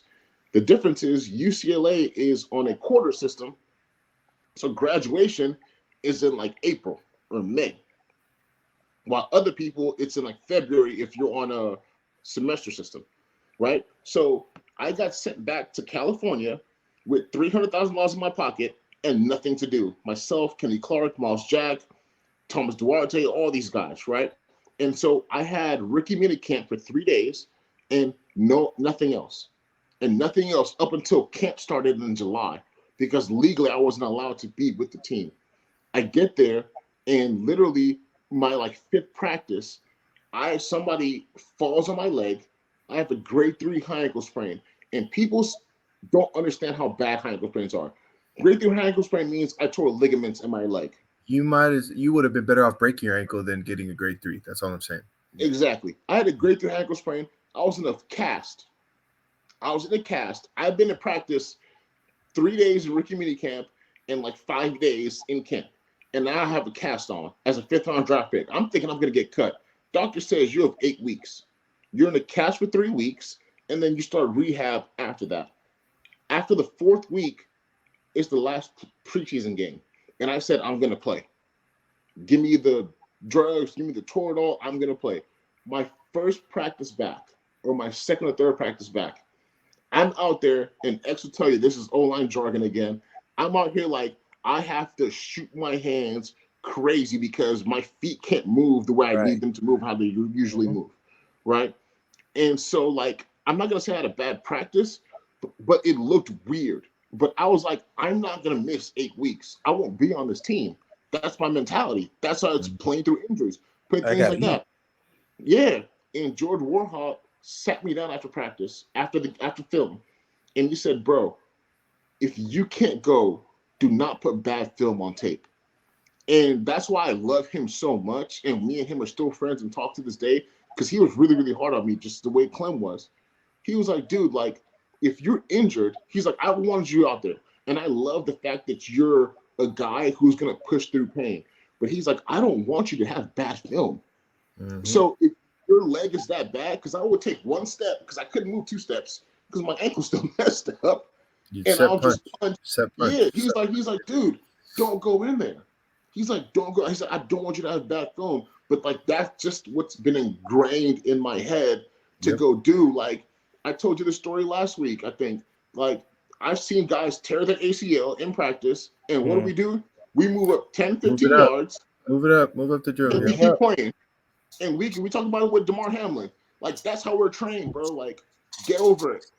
Get over it. We keep going. Next man up. That's what everybody talks about. Well, and I'll add that Coach Warhol, that he didn't have to do that, right? Because most O-line coaches would not do that or say that. But the fact that he cared about Caleb and he had a relationship with him to do that is, and that's rare, right? And that's, bro, that's so important that he learned that lesson early because, again, the only thing they can use against you, bro, is your film. Yep. Mm-hmm. Like, if you're if you're a professional, you wake up, you're on time, you do your meetings, all that kind of stuff. That's the bare minimum of what you got to do. What people don't realize is that doesn't mean anything. That's what you're supposed to do, like playing and expecting to be a pro. But the fact that he did that was a coach who was looking out because I promise you, a lot of coaches won't. A lot of coaches will look you, smile in your face, and be like, "Hey, you're doing great, guy. You're doing great. You're cut. See ya." Cut, yeah, exactly. And it's just like y'all. And it's just like y'all full of shit. And you know what's crazy is we had a college coach that told you that real. He said he'll put your ass on waivers, homie. You know what I mean? And I'm just like, I didn't even know what waivers were. And Craig told me, you know what I mean? And I was like, damn. I'll tell one story. I'm not sure if you were there at that time, X, but there was a day our college coach. We walked in. We had a really bad practice, right, as an offensive line. And we walked into our meeting room. And when we walked in, Rivals was like the big high school recruiting thing at the time. Yeah. So he's There's scrolling Rivals through and what was the other one? Rivals and 24/7. Scout. Rivals and It's Scout.com, right? Yeah. Yeah. So 24/7scott.com. Yeah, I think we're saying the same thing. Yep. And he's scrolling through all the 5-star, 4-star offensive linemen, and he lines us up. And again, all these things are happening. I'm 18, 19 years old. I got drafted when I was 20 years old. I was a kid, right? So I'm even younger now. And he's rolling through all these things, and he goes, I'm trying to replace everybody in here because y'all played like shit today. And he was bare honest. And then he lined us up. At the time, I was a starting right tackle, right? So he lines us up, and the guy behind me was like a redshirt junior. He goes, "You're never gonna play here again." He goes, "Caleb's a freshman. What are you gonna do with your life?" He goes to the next guy. He goes, "You're a freshman. You're behind 2 guys. Caleb's gonna be here for at least 3 years, so you're not playing for 3 years." And he goes down the line. Better get your degree. And he's going down the line just like that. And he goes, and guess what? I'm trying to replace Caleb.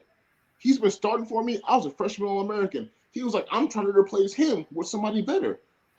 And all these things happen. And at the time, I was mad at him. And I was like, dude, why are you acting like this? But when I realized that's how real life is, sports imitates life. People are trying to replace you. People are trying to take your job. Like, how do you react, right? Like, how do you, when pressure comes, when there's 80,000 people in the stands and I can't hear my brother next to me talking, and then when there's millions of people watching on Monday night, right? Like, how do you perform under those extenuating circumstances? How do you get the job done, right? And he was teaching us all these things, and dude, it was so crazy. Like, it was so crazy. And like, I love what X said about, like, dude, all they have is your film. One thing Clem always used to say, the eye in the sky don't lie. Yep. The eye in the sky does not lie, because they evaluate everything. And I tell that to all my guys that I train currently. And when I get to Oregon, I'm going to tell those guys, dude, the eye in the sky does not lie, bro. They evaluate everything. Walkthroughs, practice. If you're on scout team, you can be on. I went from my rookie year being on scout team right tackle to starting at left guard against Akeem Hicks in his prime in a week. In 1 week. So literally in like 4 days, he's like, hey, dude, you're all we got left. You got to play left guard. I ain't gotten a left-hand stance in like 7 years. I got in the wrong stance my first time. But guess what? You got to perform. I played like shit that game. And you know what happened after I played like shit that game? Dirk Cutter, who I love too, he got up on that stand and he said, Caleb is so talented. I thought he would play better. I expected more for him, but he didn't play very well this game. We won the game. But that was and it was in the paper. I had the clippings in storage. It was in the paper. But that let me know, like, dude, you're playing real life right now. Shit, everybody's job is on. It's real. Like, people are feeding their families. I'm not going to take the fall for you at all. At all. Well, I'm going to call it how it is. I thought you would play better. What did I do? I got my playbook. I studied more. I learned more.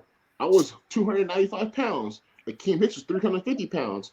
Okay, I got to go lift more. I got to get extra lifting. Slim 350. Slim 350 with abs, right? I got to go lift more. I got to go squat more. I got to go eat more. This is real life now. This is serious. And so, like, I think I'm glad that you give us this platform to be able to talk about these things, so people don't know how really difficult it is. People see the money that we make, right? Which, again, after taxes, after you have families and do all these things, we all take care of our families, right? You got your wife, your kids, you, ex. I got my mom, my sister, my brother, all these people. Like, it's really not what you think it is, right? Unless you're Tom Brady and one of these guys who's making tens of 20s of millions of dollars a year, right? Colton. Like, this is Colton, exactly, right? This is real life, and you really got to come in here and grind and work 365. And so I love that we're able to talk about these things. But X, I don't know how much you know about UFC. I do a UFC show once a week. I know a little something. Okay. Let's talk about it. Let's talk about it. So John Jones announced this week he's brother fighting of Chandler Jones. Don't forget to add that. Brother Chandler Jones, and Arthur. Arthur was in the league before Chan. Yeah, right? So I played against Arthur. Yeah. Okay. Yeah. So he is fighting for the vacant heavyweight belt. 2-part question. How do you feel about that happening? One, John Jones, I know how I feel about it. And Francis Ngannou, was released from his UFC contract because he didn't. They couldn't get to a contract agreement over the last 2 years because the heavyweight division has been on hold for 2 years in the UFC. And you know how the UFC is. The UFC is a lot like the NFL, right? They have their stars. You got your Tom Brady and Aaron Rodgers, but it's about the UFC, right? The NBA is about LeBron James and John Morant and Steph Curry, and those are the guys that they promote. The NFL is the Shield. Tom, we can release you from fucking, oh my goodness, from freaking the Patriots. Okay, cool. I'm thinking I'm on radio. But we can release you from the Patriots, and the Patriots fans are still going to go watch the Patriots. They'll be like, sorry, Tom. We're sad to see you go. I'm still a Patriots fan. I'm from New England, right? The NBA, if LeBron leaves the Cavs and goes to the Heat, all LeBron's fans are going to go watch the Heat, right? All Jordan fans are going to watch the other place. All Curry fans are going to watch the other place. The NFL is similar to the UFC, and the UFC puts on great events, and that's kind of what's pushed. So when Francis kept them on hold for 2 years, they finally said, you know what? You're asking for too much. You're overplaying your hand, as they would say, and we're going to release you. John Jones is, to me, the UFC GOAT. Undefeated, 15 title defenses, right? He's going to be in line to be a two-time champion in 2 different divisions now, right? And so what do you think about that fight? What do you think about Francis? And what are your feelings on that, guys? Whoever wants to go first. You want to go first? You want me to go first? Yeah. Go first. All right. Of course, John Jones. As we talk about NFL, is cool because John Jones is related, as we said earlier. Football, that's so fun. He's undefeated. Currently, only has the one no contest. He's only an undefeated fighter. Some people say it's a loss, whatever. It's a no contest, but the man has never been put down, and he was winning that match that he got undoubtedly that he got the no contest in. Cyril is a very good fighter as well, has one loss on his record. So I think the two candidates fighting for this title are perfect fighting for it. Who I want to win this fight, I'm with you, Caleb. I want to go with John Jones. I want to see him win this fight, and I actually think it'll go by. And I don't think it'll be submission. I think it'll be a TKO. I think it'll be a TKO knockout in John Jones's favor. Being 35 years old now, I believe 35. I think 35 years old. I think it's going to be a good fight. Like I said, I like this matchup. I'm looking forward to it. Now, if you want to talk about Francis and his whole situation, I know he was bitter, especially with the UFC guys being upset about the whole Jake Paul thing and, making all this money and all that. Yeah. I knew he was salty about all that from when all that first came about. So this doesn't surprise me at all. And I think X said it best. He knows his worth. His body's putting his body on the line. He wants to get paid. He has a number he wants to be at, and he wants to be at that number. And I ain't mad at him holding on to the title, sitting on it, whatever they want to strip from him. It's his life. You know what? It's his life. If he feels that his life is not worth the number that they're putting at, then I'm not mad at him. I'm not mad at guys, especially in that type of sport too, taking hits to the head. I'm not mad at him. But if we're talking about the championship fight, I'm looking forward. I think John Jones wins that fight, and I think it's by TKO. Nice. All right, cool, bet. I'm excited because I had a couple thoughts about this. All right. So I'm a huge boxing fan. Okay, and I've kind of seen how watered down boxing has gotten over the years, right? But the one thing that's still constant and why it is still a thing is the money. Now, I'll start this off by saying, hold on, landscapers out there. I'll start this off by saying this. I think Dana White's a genius. I think he screws those guys, but I think he's a genius. Why? Because all the revenue and stuff, Dana gives the fighters a small percentage, and he takes the rest. And he slapped bitches. But he can do that. And the reason that he can do that is because there is no other show in town who could threaten him. No, you're right. We just saw it with the PGA, right? What did Live Golf do? Live Golf came in. I don't know if y'all in golf. Live came in and said, look, son, we're going to start paying you guys millions and millions to come play over here. And PGA was like, what? 60 million. Come play. That was more like Live was paying these guys. Live was throwing contract money at these guys that they've never made before. Ever in their whole professional careers. And I was making $200 million playing in Saudi Arabia. Well, and I just was going like this, and I was like, that's a bet. I was like, you get these golfers for a lifetime, which golf is not cheap. No. They're going to take these deals. Why? Because they're trying to take care of their family. Yes. And the only reason that the PGA people were getting mad about it is because they were no longer the only show in town who called all the shots. Yes. And so to add to what y'all were saying, Francis Ngannou is a dog. And as a matter of fact, with this fight, I thought it was funny because John Jones is talking that cash shit. And that's what I love about UFC and boxing is they always talk that cash. John Jones was saying, Cyril's a good fighter, but I'm actually really disappointed I don't get to fight Francis. When he said that, that's all the fire Cyril needed, right? But for John Jones saying that, I get it. I feel that because that would have been the match of the Titans right there, right? Oh, yes. John's is like, and John Jones said, Francis is a man to be feared. Cyril ain't. Like, and so I love the confidence. I love the, the talking like that. And so I think it's going to be a good fight. And I noticed too, in looking at the record, Cyril has lost, John has never. And it's just going to be kind of like, is the old man with experience who's still tough as nails going to win, or is the young G going to come up? It's a classic. It's a classic bout, right? But as far as like, not coming to terms with Francis, with Francis and I'm agreeing with you guys. He knows his worth. That's why Francis Ngannou tried to coerce Tyson Fury to fight him.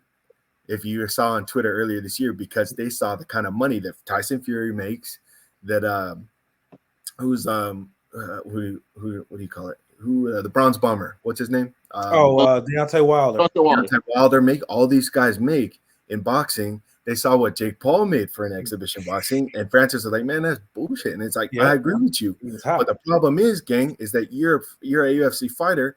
UFC is the only show in town, and so you do what Dana says. Yeah, and that's just how it works. Big Daddy. And so now that Francis is like, "Okay, I'm going to leave. Then I know my worth, like, and figure something else out." I respect him for that. And now I don't know what he's going to do, but it's like, what people don't realize is that, like, then Dana White, like, Dana's a genius for doing that because he knows no one else is threatening him, no one else is in town. And so I empathize with the fighters, but I also know what Dana's trying to do. I disagree with it, but if he's not going to move, then, like, you got to take your best talent somewhere else. And so I just think, like, with this fight, I just want to see a good fight. Yeah. And but I want John to win just because, again, like, I've always been a John Jones fan, and I didn't even know much about UFC, but I think he's a dog. You know what I mean? And so I don't know anything about Cyril, but I just think that, like, that's the interesting part in all this is that,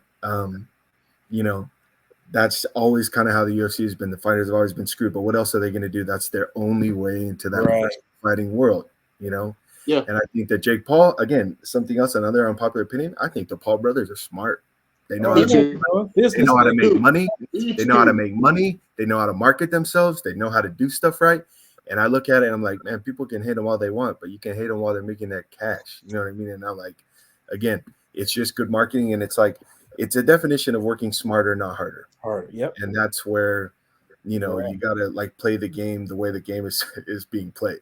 So, dude, I agree with you so much. Love him or hate him. The Jake Paul brothers are doing they're doing the Floyd Mayweather path, right? Floyd Mayweather was like Pretty Boy Floyd, right? And then nobody's watching him. And then he took on the Money Mayweather personality, like kind of like the WWE wrestlers do. And it's like people want to pay to see you lose now, right? And he starts in Floyd Mayweather made something like $1 billion in 3 fights in 1 year. Floyd has that. Well, I'm saying Floyd has great. Floyd is probably Floyd. I mean, pound for pound, it's hard to find someone better than him ever. I think Floyd is the best boxer to ever live. I know everybody has Muhammad Ali and Mike Tyson and all these things like that because we grew up watching them knock people out. Floyd, the game of boxing, right? It's like football, right? It's about not getting hit. Not getting hit. And scoring points. Yeah. You will be mad. And this is why I'll get back to UFC. People used to hate on Israel Adesanya before he finally lost his first match at middleweight. Because they're like, oh, your fights are boring. He goes, my job is not to go knock this guy out. My job is to get points and win this fight. So I don't care if you don't see blood, but if he doesn't hit me enough and I can kick his legs and hit him and punch him and do what I have to do, I win. And I'm going to take my check because I'm still the champion for $10 million and get my endorsements and do what I have to do. On to Francis Ngannou. I think both parties got what they wanted. Francis, from the jump, wanted to be free from his contract in UFC because he wanted to go fight Tyson Fury. He wanted to do a Conor McGregor move and cash out and get 60, 70, 80, $100 million in one fight, which would have taken him 2-3 years in the UFC to make that much money. So I think he got what he wanted. I think the UFC is able to move on because now they have another golden boy, which is John Jones. He's finally back in action. He's had 2 years to train and get to heavyweight size, right? And now we have something new to advertise. So I think both parties got what they wanted. I'm happy for Francis because I think that's what he wanted. I think if he didn't, because from Dana White and Francis, they both said they offered Francis a contract that would have made him the highest paid heavyweight of all time, right? Because he's the champion, right? And he said, I want this, and I want this freedom. Dana was like, I can't do that for you. Like, that's not how our business works here. And basically what you said, like, I'm the only talent show. I'm the only show in town, right? So I'm not going to give you that. And Francis was like, well, I have this offer from here. I'll go do that. So I think they're both happy, and I'm excited to see the heavyweight division move on. I've been waiting for John Jones to fight for so long because I do think he's the GOAT. I do think he's one of the most exciting fighters. The things that he does, it's amazing. I think he beats Sorogan. Sorogan is super, super talented. He's talented. He's very, very talented. He's a big dude. He can move. He can kick. His wrestling's getting better. But it's one of those things where it's like when they had the John Jones and Daniel Cormier feud. And same thing with like the Kamaru Usman and Colby Covington feud. It's like if this all-time great wasn't here, because Kamaru Usman is an all-time great. See what you want about him? I think he was. It's not even I think. He was winning that last fight for 4 rounds, so he got kicked in the head with 30 seconds left and then lost. And that's his first loss in the UFC or in that division, right? Mm-hmm. And so when you go and you fight an all-time great like that, it's like, man, if this guy wasn't here, I'll be the next guy. So I think that's a real gone situation.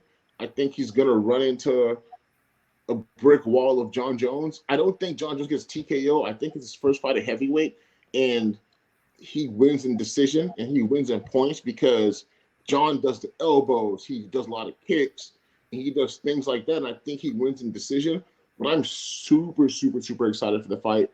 I will be there, cage side, front to watch everything because I'm a UFC fanatic, bro. So excited for that.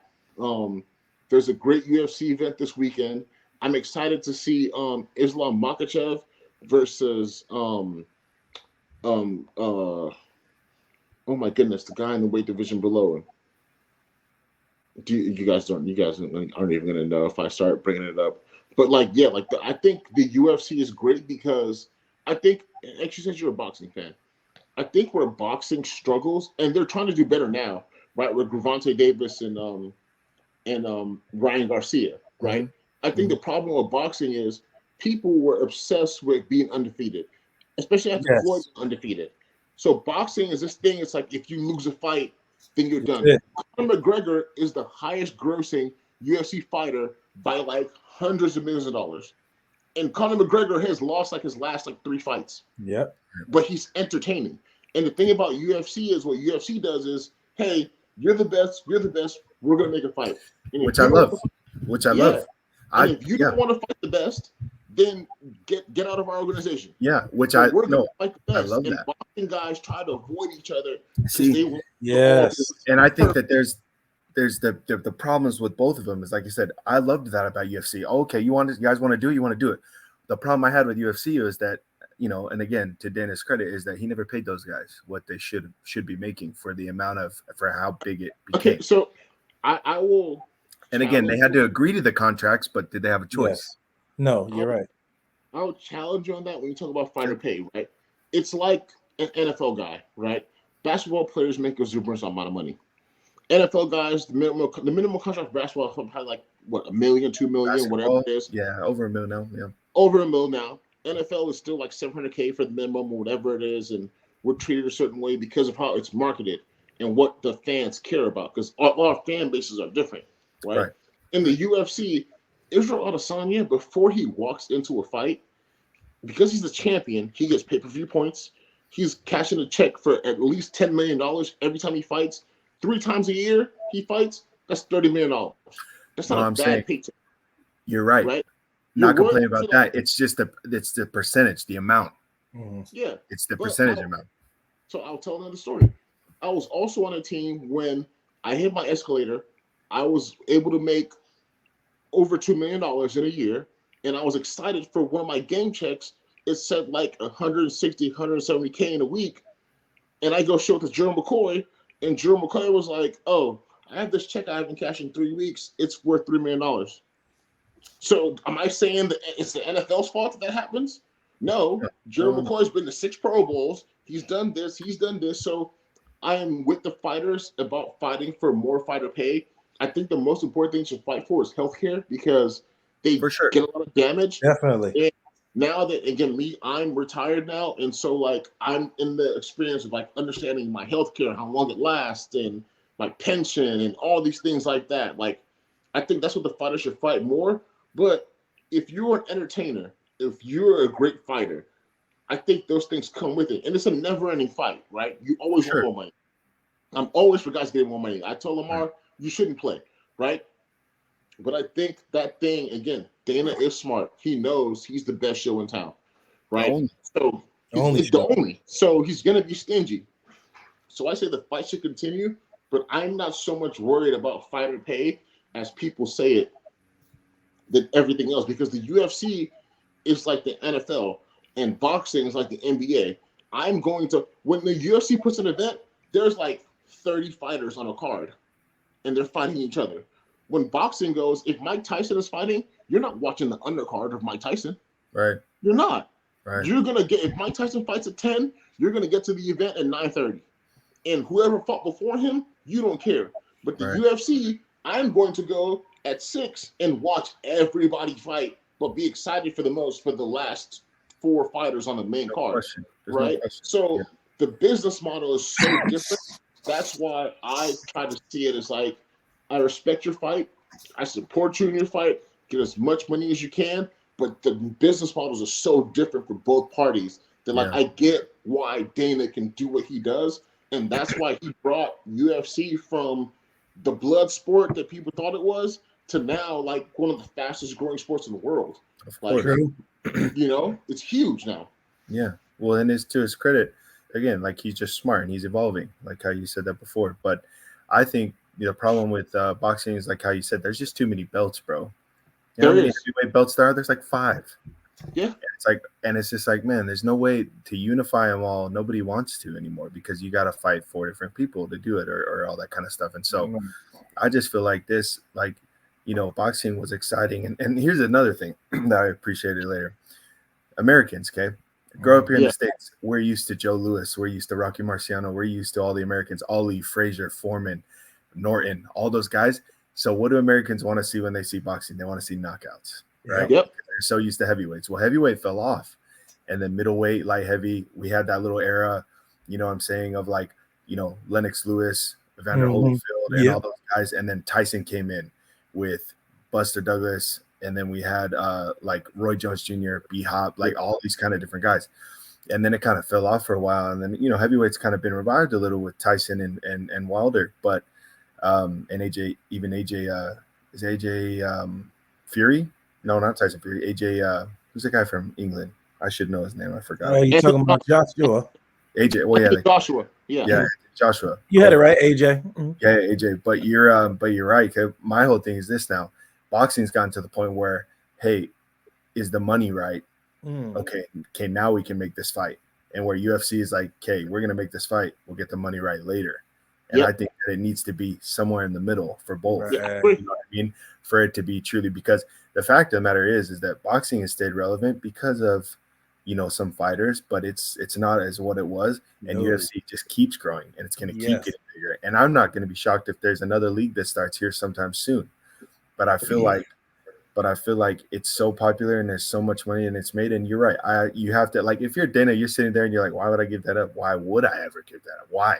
He's like, but you're right. It's like he's fighting for the other kind of stuff, the benefits. That's what's really going to make it take off. Yes, you're going to need it. People like fighting and people like seeing it. And it's funny. And all around the world, I think, like, Brazilians, they do it too, right? Like, all around the world, that fighting has always been a sport. It's always been entertainment. But Dana found a way to make it mainstream, make it appealing to people and make it entertaining, right?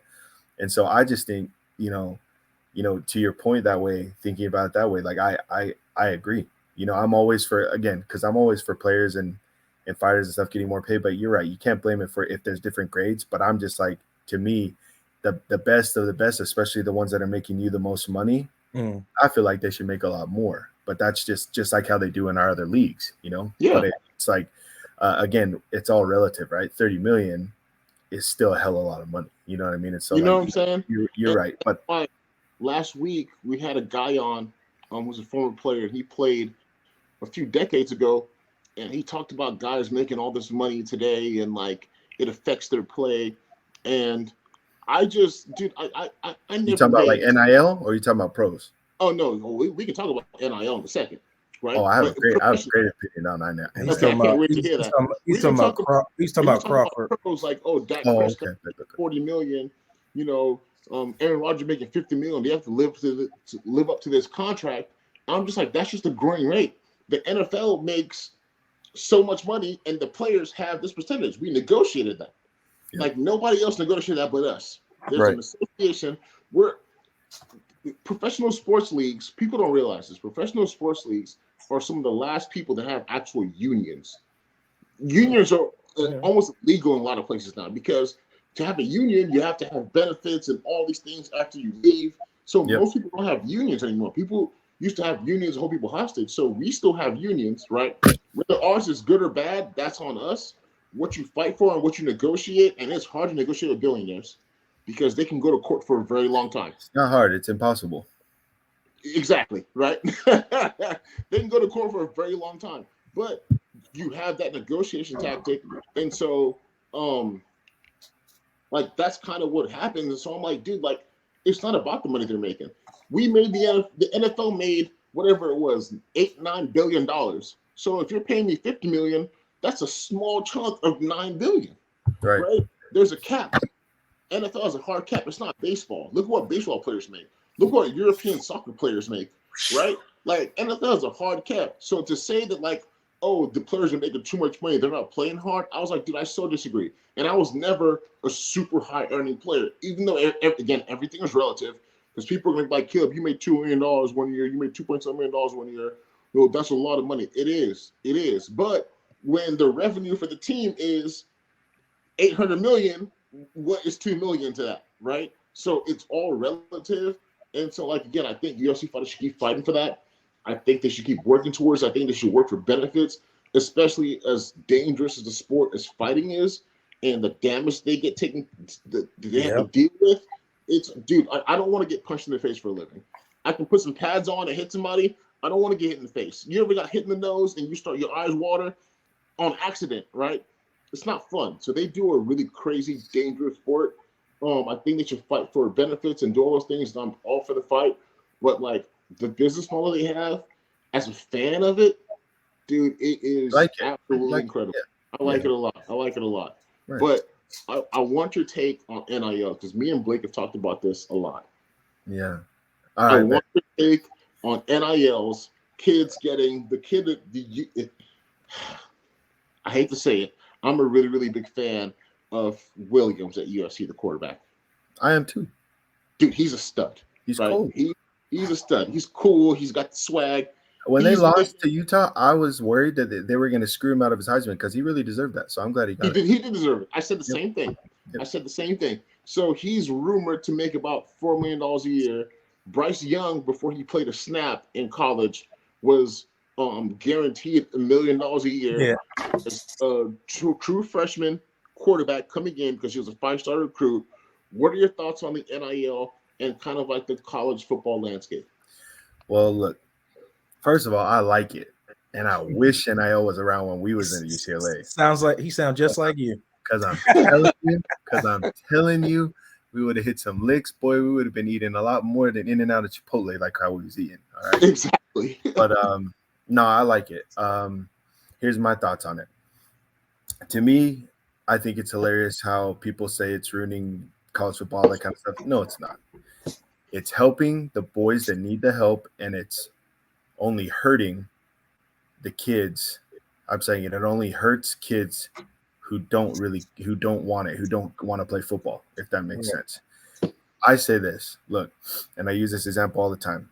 The best of the best, if you're in high school and you want to go somewhere who's going to win national championships, you are not going to take 12 million to go to a shitty school and lose for 4 years. You're not.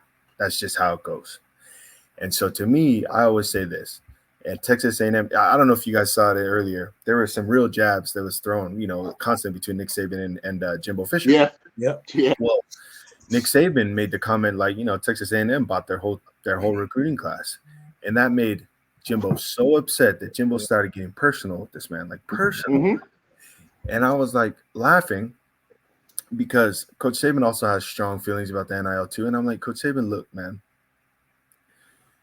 you still win regardless. And the kind of coach that he is I don't give a damn if you want this much money, but if you don't want to play, I got these other 2 guys who are All-American 5 stars behind you that'll play instead of you, so you could just leave.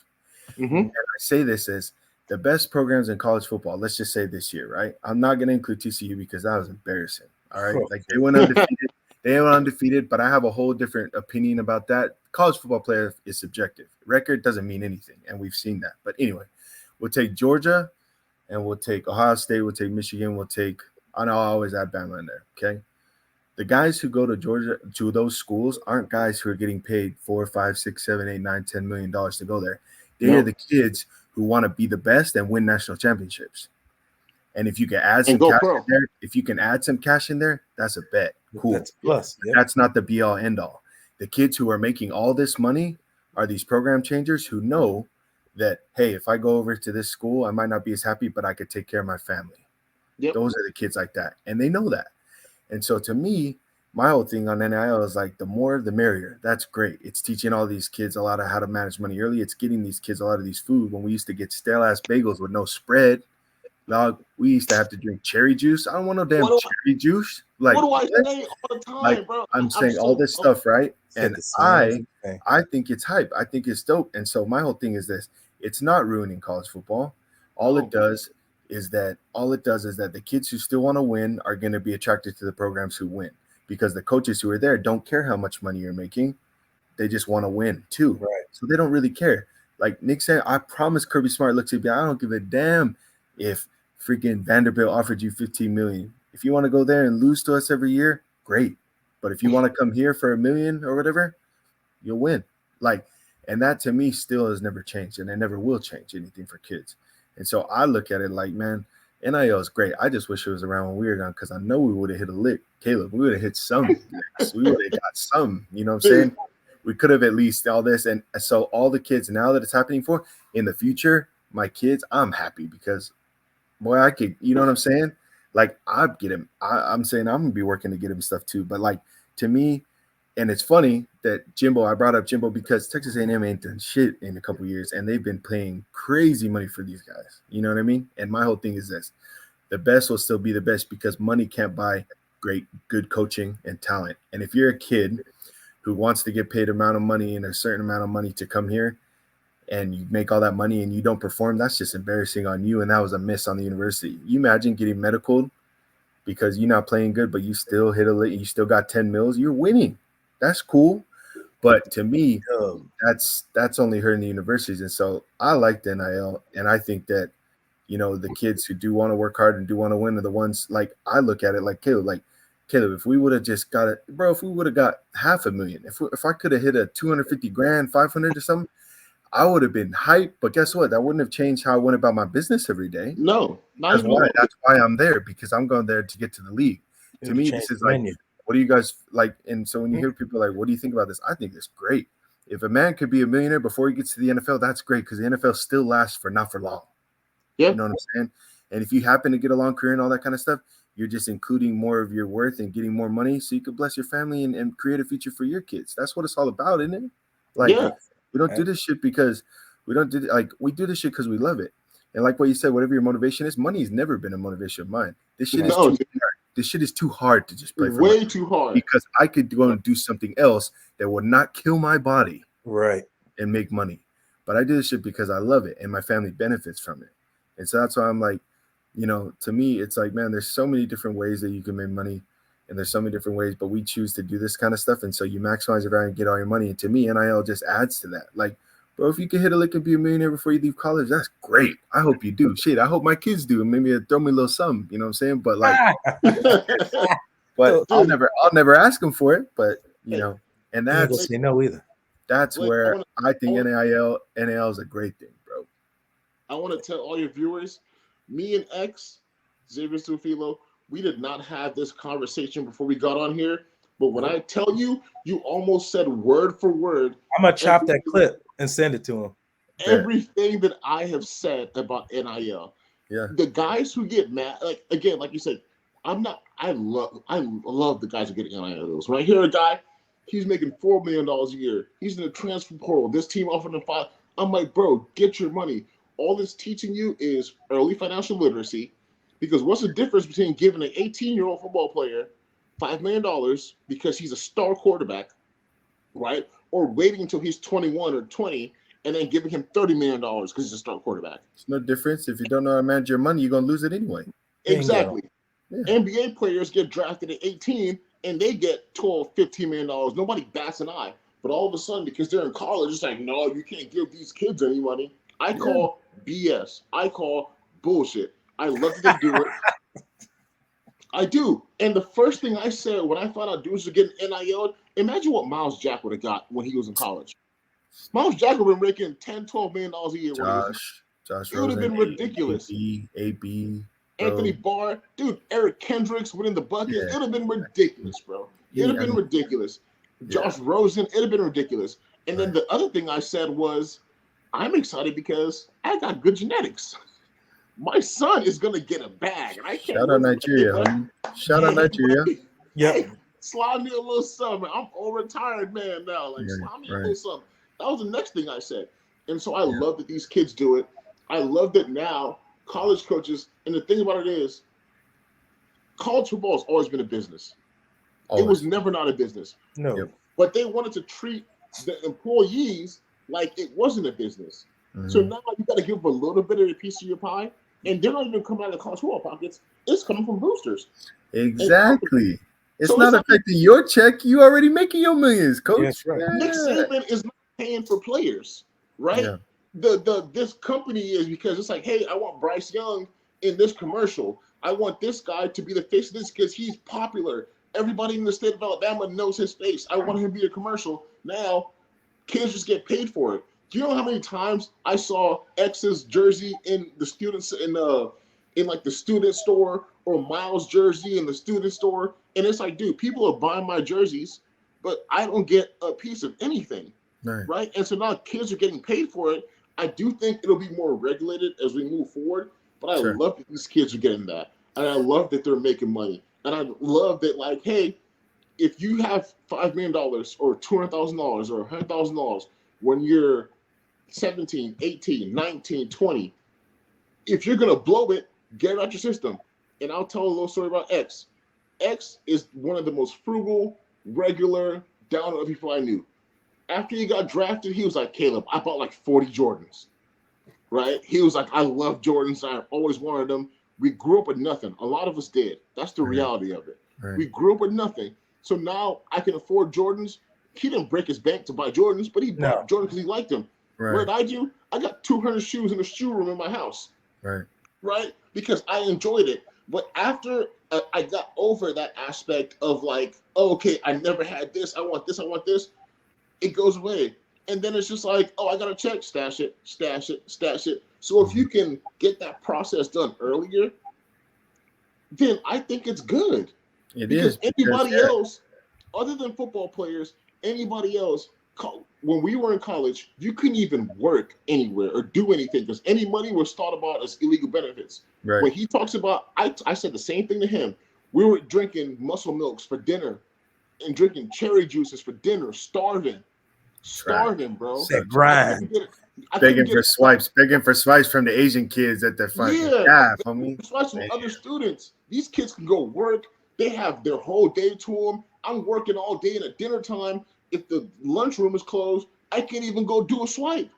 I have no money. I can't do anything. It was miserable. And so now that the kids are getting what they rightfully deserve, because they are business partners with the NCAA, they are business partners with the schools, College football pays for everything. And then some certain basketball schools like UNC and Duke, they have big basketball programs. But college football pays for all women's sports. They pay for teacher salaries. That's how they make all their money. That's why you see schools going to the SEC from the Big 12, and UCLA is going to the Big 10. It's for money. Oh yeah, because they count on football and basketball to pay for every other sport. Correct. That's the only reason they're still around. Yeah. Yes. So, dude, like I'm all for it. I love it, and I want to do one more topic. I know we've been on here for a few hours. X, I got to run. No, you got to run. Yeah. But this is I presented something to Blake last time we talked last week. My idea for the college football playoffs, right? Oh, okay. This is a good one. With all the movement in college football, teams moving divisions, I think the college football should move to an NFL-like system. If you win your league, say you win the SEC, you win the MAC, you got the Big Ten, yeah, you like that. in. So let's let's move to like a 12 to 16 team playoff, which I think they're going to go to 12, is what I've heard. Yeah. So if you win your league, right, you win the MAC, you win the whatever the schools thing, and you win that, you're in.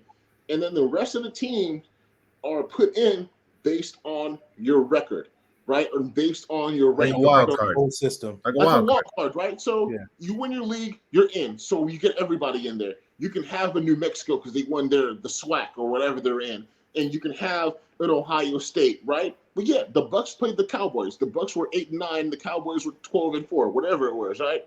And it was an unmatched game, but everybody's represented. And then the rest of the teams, we go to rankings. So if you're the number 1 team, the number 5 team, let's say Alabama and Georgia play each other for the bowl game, for their conference championship. Alabama wins, they're in, but Georgia is like number 5.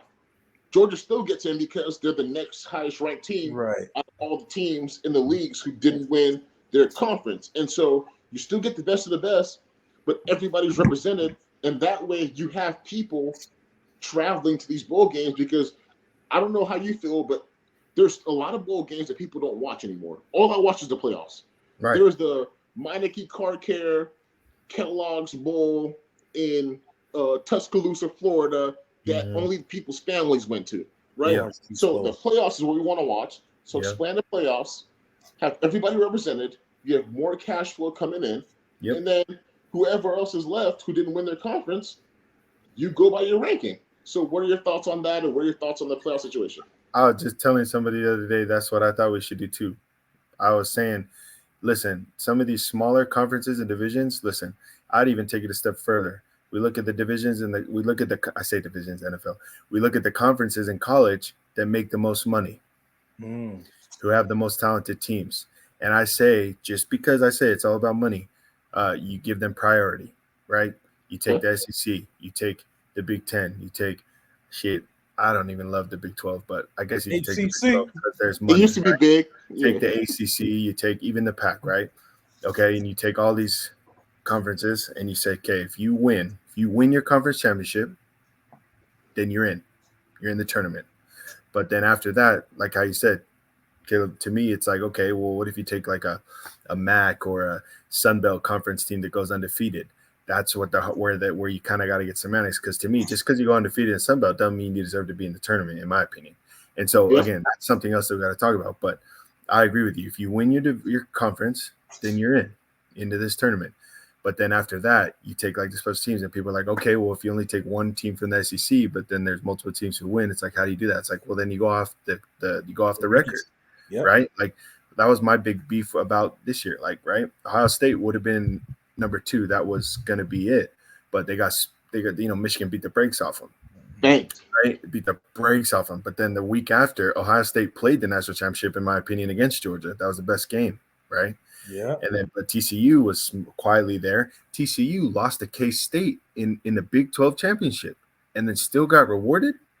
Like, you know what I mean? That way. Yeah. And again, I think your way, Caleb, is so funny that you said that, because as soon as you start saying that, I was telling somebody the other day, is you do it that way, that it's entertaining for fans. That's fair. You can still have your bowl games represent these all this stuff, just like how they do now.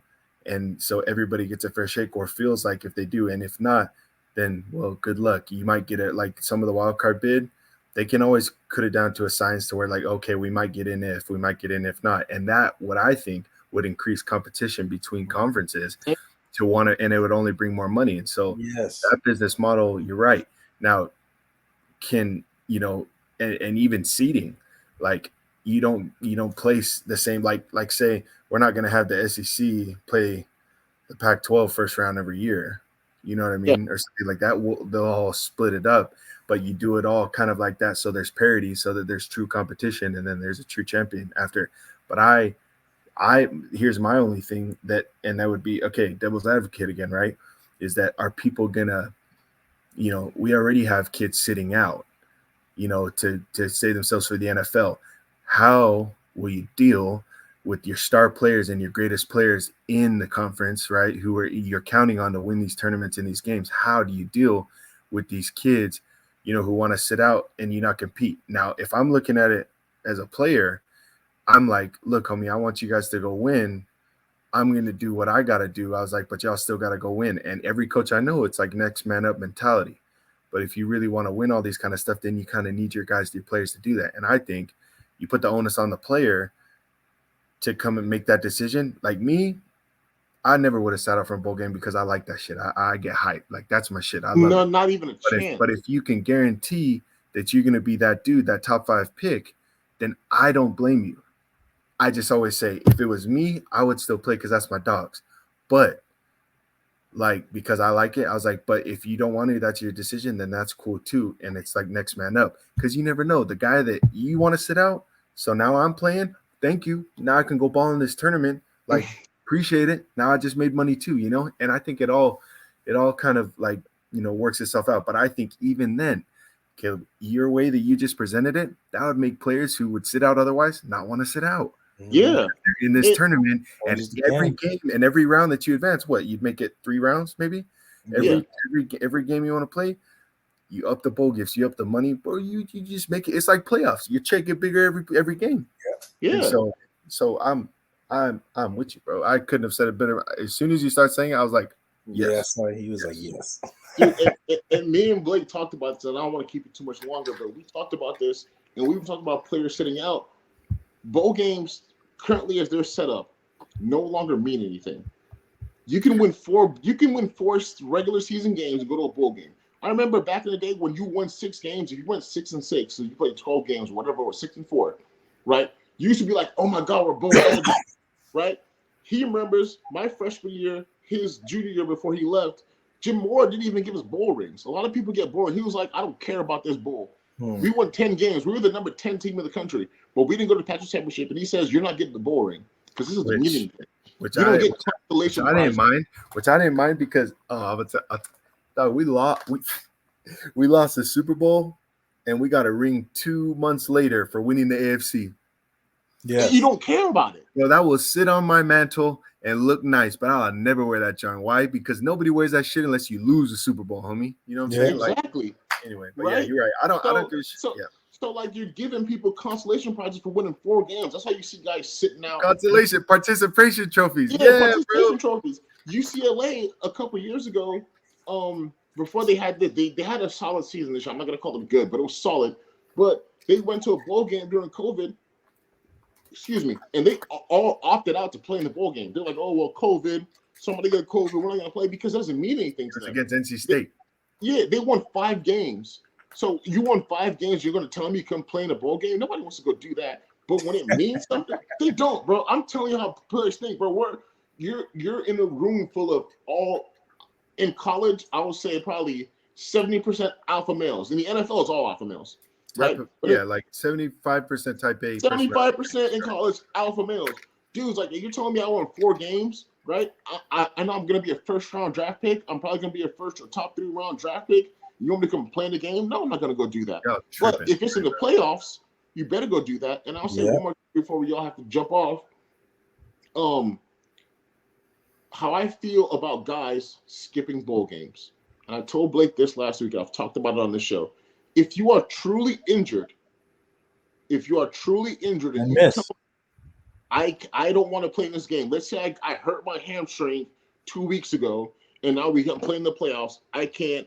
If I re-injure my hamstring, it's going to hurt my chance to train the draft and this, that, and the other, I will understand. I will understand. As your teammate, talking about as a teammate guy, I will understand. But if you just say that, oh, I'm a guaranteed first-round draft pick, I'm the starting quarterback, and we're going to the playoffs, and you come tell me as your O-line, you're not playing in the game. We had a teammate, I'm not going to say his name, and he didn't show up to our bowl game. And you know who I'm talking about. And I was pissed at him. And he apologized to me 4 years later for that situation. You know who I'm talking about, right? And he apologized to me for that because he was playing next to me, and I had to play out of position. I ended up getting a concussion in my last game of college and only played like a quarter and a half because he wasn't playing next to me. He played next to me my whole career, right? So those things matter. Like, they matter. Like, those are people you rely on. And again, I still have offensive line brain. But, like, dude, if you are injured, I'm not going to be mad at you. Lamar Jackson, he's hurt. They haven't paid him. Bro, get your money and take care of yourself and take care of your family. But if you are healthy and you say, I'm not going to show up for my brothers, some of them have a captain's pass. Well, you don't even talk about how, Caleb was talking about how it looks to your teammates. Talk about how it looked to scouts. Exactly. You sit out on your boys, them NFL boys are going to be like, what's wrong with him? And your head coach is going to be like, shit, he left his boys hanging. And you know what's crazy? Anyone's going to want to draft you after that? They might, but they just know what they got. Bro, and the thing about it is, I told Blake last week too, these kids don't understand that, like, dudes in the locker room know all this stuff, bro.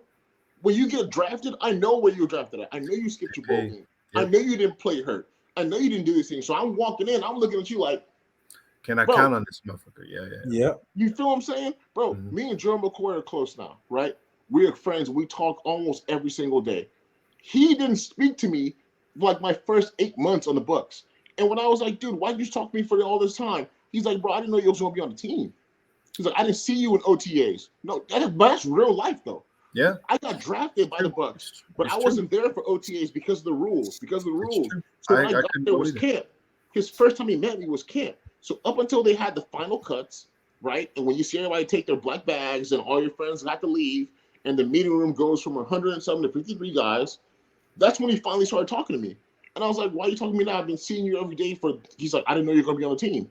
I said, I'm not about to make friends with somebody who's not going to be here. You're going to be gone. And now we have a great relationship. But that's real life, though. NFL players know that. Coaches know that. And I don't think kids understand that aspect of it. But that's my old man brain.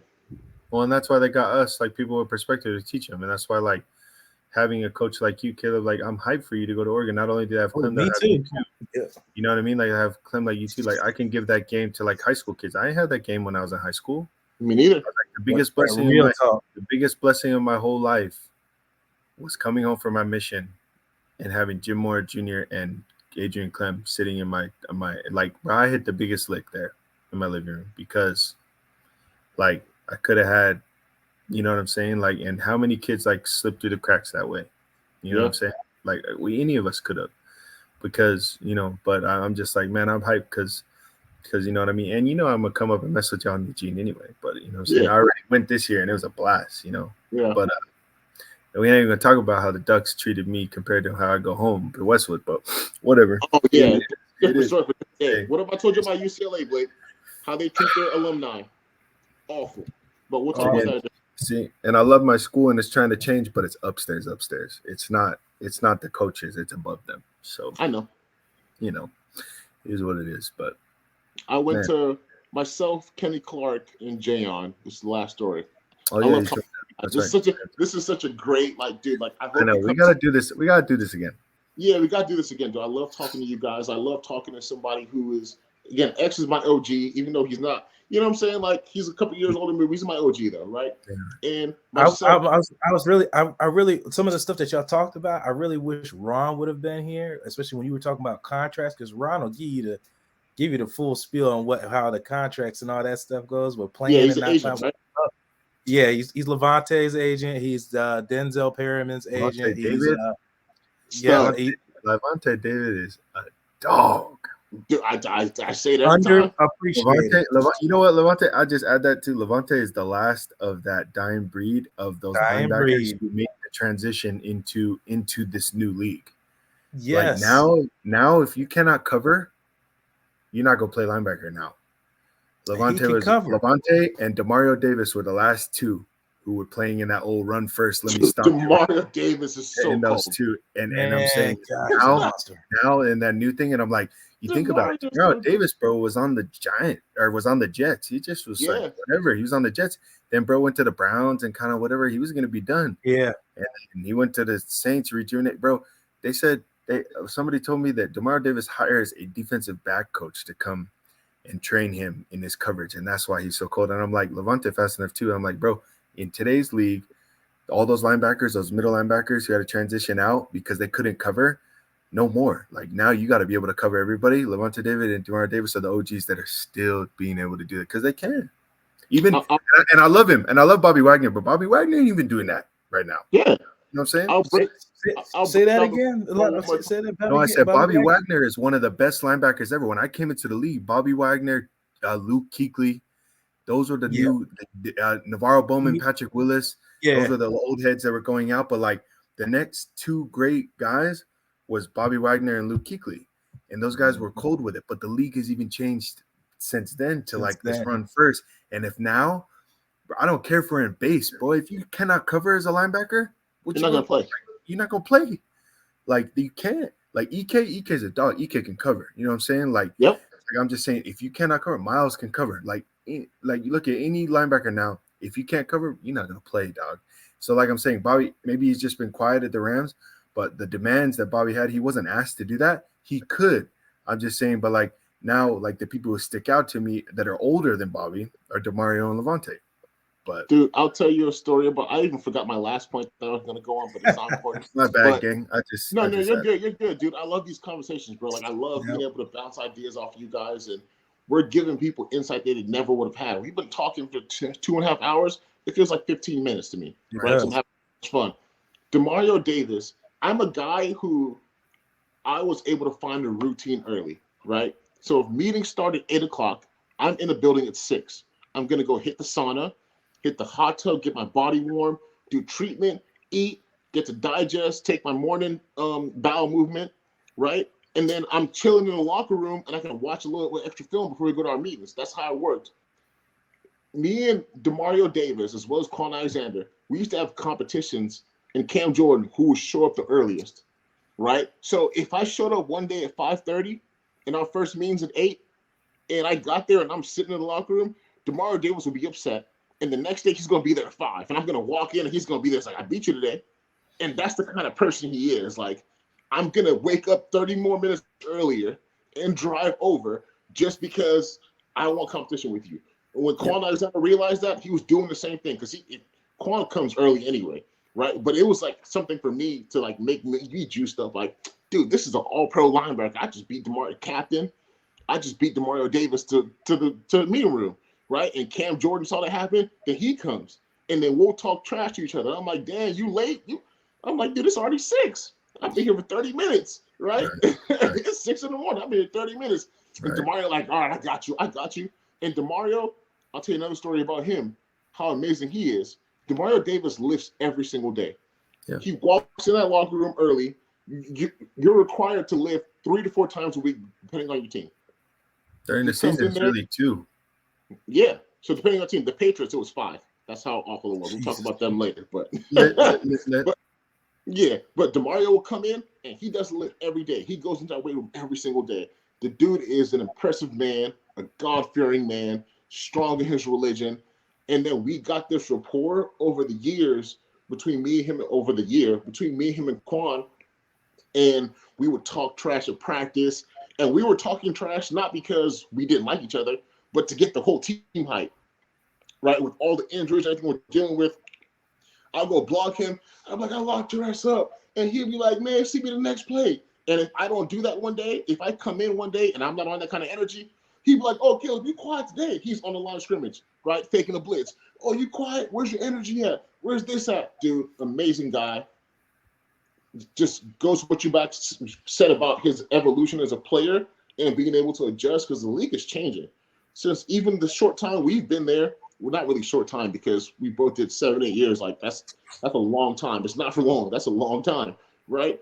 And the way he's been able to adjust, we've seen guys like Manti Te'o, And we've seen other dudes like who are 2-down linebackers who don't know how to cover, and he's evolved, and I can't sing enough praises about him and the man that he is, right? And I talk about Mike Evans and Levante David all the time because not only are they great players, they're great men, and they're great people. And they're people who are stars to everybody, but when you meet them, they're kind dudes, and they don't think about themselves up here. They don't think that they're a rapper or something like that, even though they can go buy whatever they want or do whatever they want to, but they treat everybody as an equal and as a real person that they can sit there and have a conversation about religion, about money, and give you game. And so I love people like that. And I'm glad you brought him up, bro. That was awesome. I have a lot of teammates that I love like that too. It really makes it special, bro, when you meet guys like that who are the best at what they do in where you work. And then you find out that they're good people too, because not everybody is. No. And I don't hold that against them. It's just nice when they are, you know. Yes, 100%. Yeah. We'll see if we can get we all get together again. See if I can get Ron and Levante on here and see if we can all wrap it up and talk on here and share some stories. I'm sure Levante's got plenty of stories, and I got to bust his balls too because he's a Duke fan, you know. So anyway, but gentlemen, I appreciate you guys taking time out. As always, coming on.